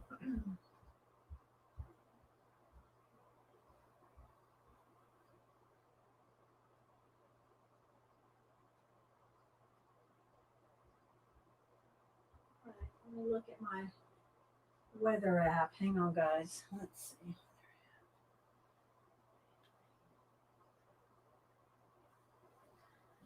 Yeah, we're going to have just some heavy, well, some's going to be heavy, but it looks like that's part's already gone past us or close to it. But yeah, it looks mostly north. So yeah, I'm south of Atlanta. So there's Atlanta right there. Some of this is going to come close to us, but yeah, I think it's mostly going north. And I think Denise is up there. We're down here. So I think we're good. Thank you, Lord. Okay, so let's, I don't know, place to put anything here. Okay, so what do y'all think, guys? I hope y'all like seeing, let me take off the clips here. I'll show you my lamp again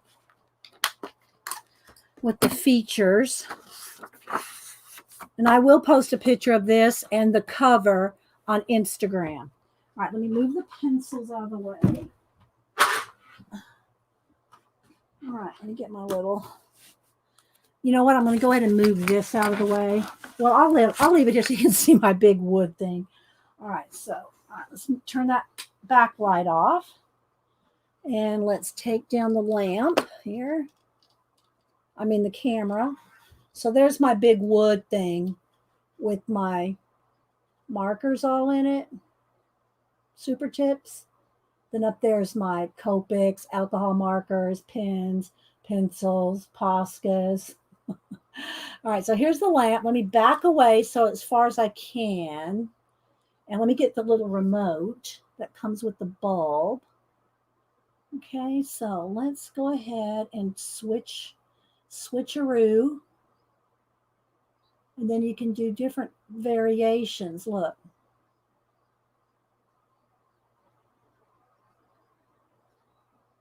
Okay, now let's go over to the green. It looks kind of blue on camera, but it's more kind of a teal color in person. Can you see all the changes in the lighting in the eyes and stuff? Okay, let's go over here to the blue.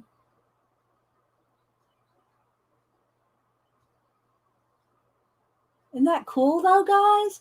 And you can do, I know there's ways to do fade out and all different things. And there's an app where you can do things with it too. but I haven't mastered the app yet. But these little remotes come with the bulbs. Isn't that cool though? And then you can go back to white, which is really bright because the background, you know, that's just the white daylight bulb there.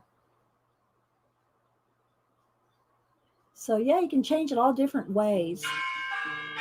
Oh, there's Denise. Hang on.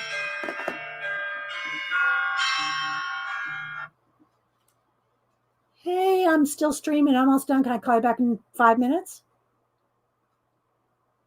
Huh? Oh, wait a minute. I'm going to put you on speaker. Okay, now you can say, hey, y'all. Hey, y'all. Yeah, now you're on speaker. I'll try to watch my language. I'm just showing my lamp with the different, the bulbs that change, you know, the bulb that changes color. Oh, good. Yeah. Got it working? With the remote, not on my app, but I got it working with the light bulb remote. Oh, fun. Yeah. I'm sure it is. Sorry.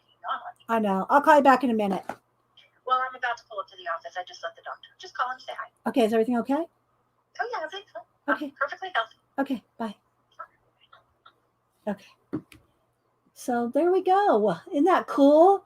Okay, so Rachel says, what did you use for the background of the space and planets? That was already black, Rachel. The black was already, that was already black. Let me just turn the light completely off now. Hang on. Wait a minute.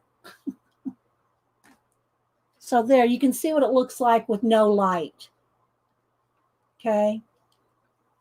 When I colored it, and see it's got these wood rims here and at the bottom, and they have these little feet so the cord can come out from underneath. I'm telling y'all, go to the Coloring Lamp Instagram. So let me stand up so you can see more demos of it, right? Sorry, I know I'm jiggling y'all around a lot. So this is without it lit up at all. Not lit up at all. And then we'll turn the light on to white. See? That's just the white. Then we can change the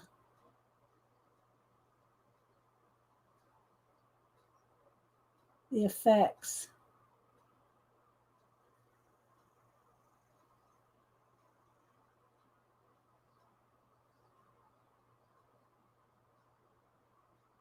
I'm just going from one thing to the other there.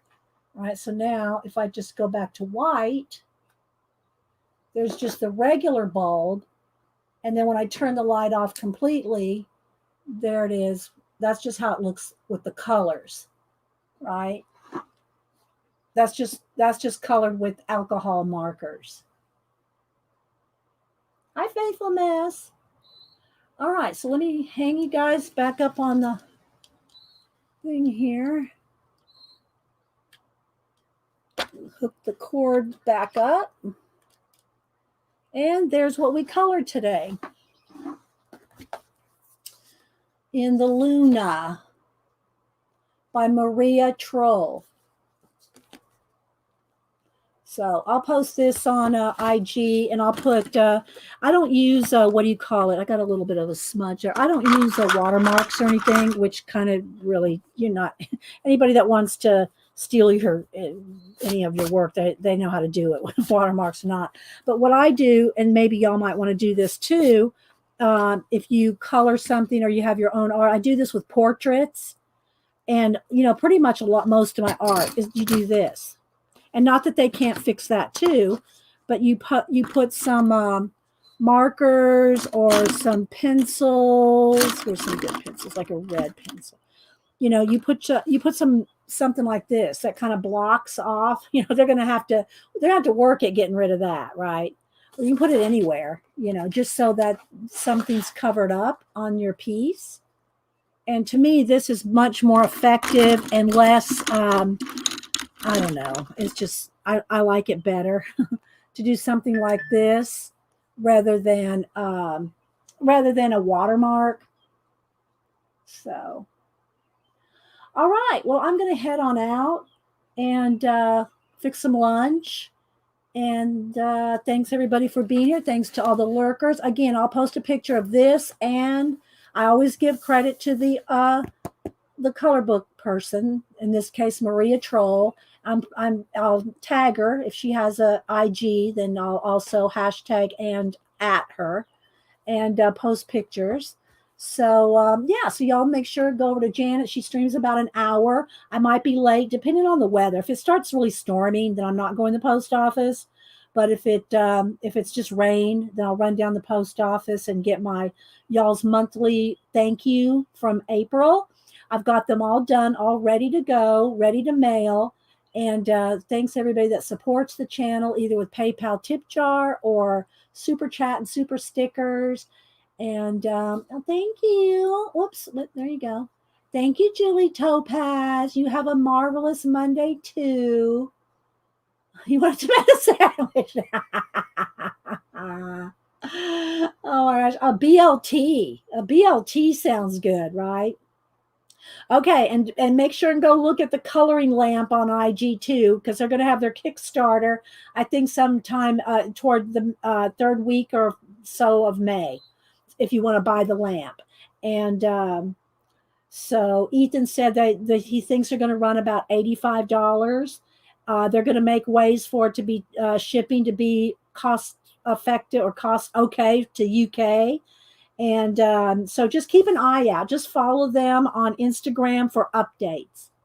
All right, guys, you're welcome. Thanks for being here. I hope you enjoyed it. I hope you got some inspiration. Thanks to all the new people. Thanks to all the new people that have come and gone today. I appreciate all of y'all as well. All right, guys. And you have a thanks. Thanks, Quiet Storm. Thank you. All right, bye. Bye, guys.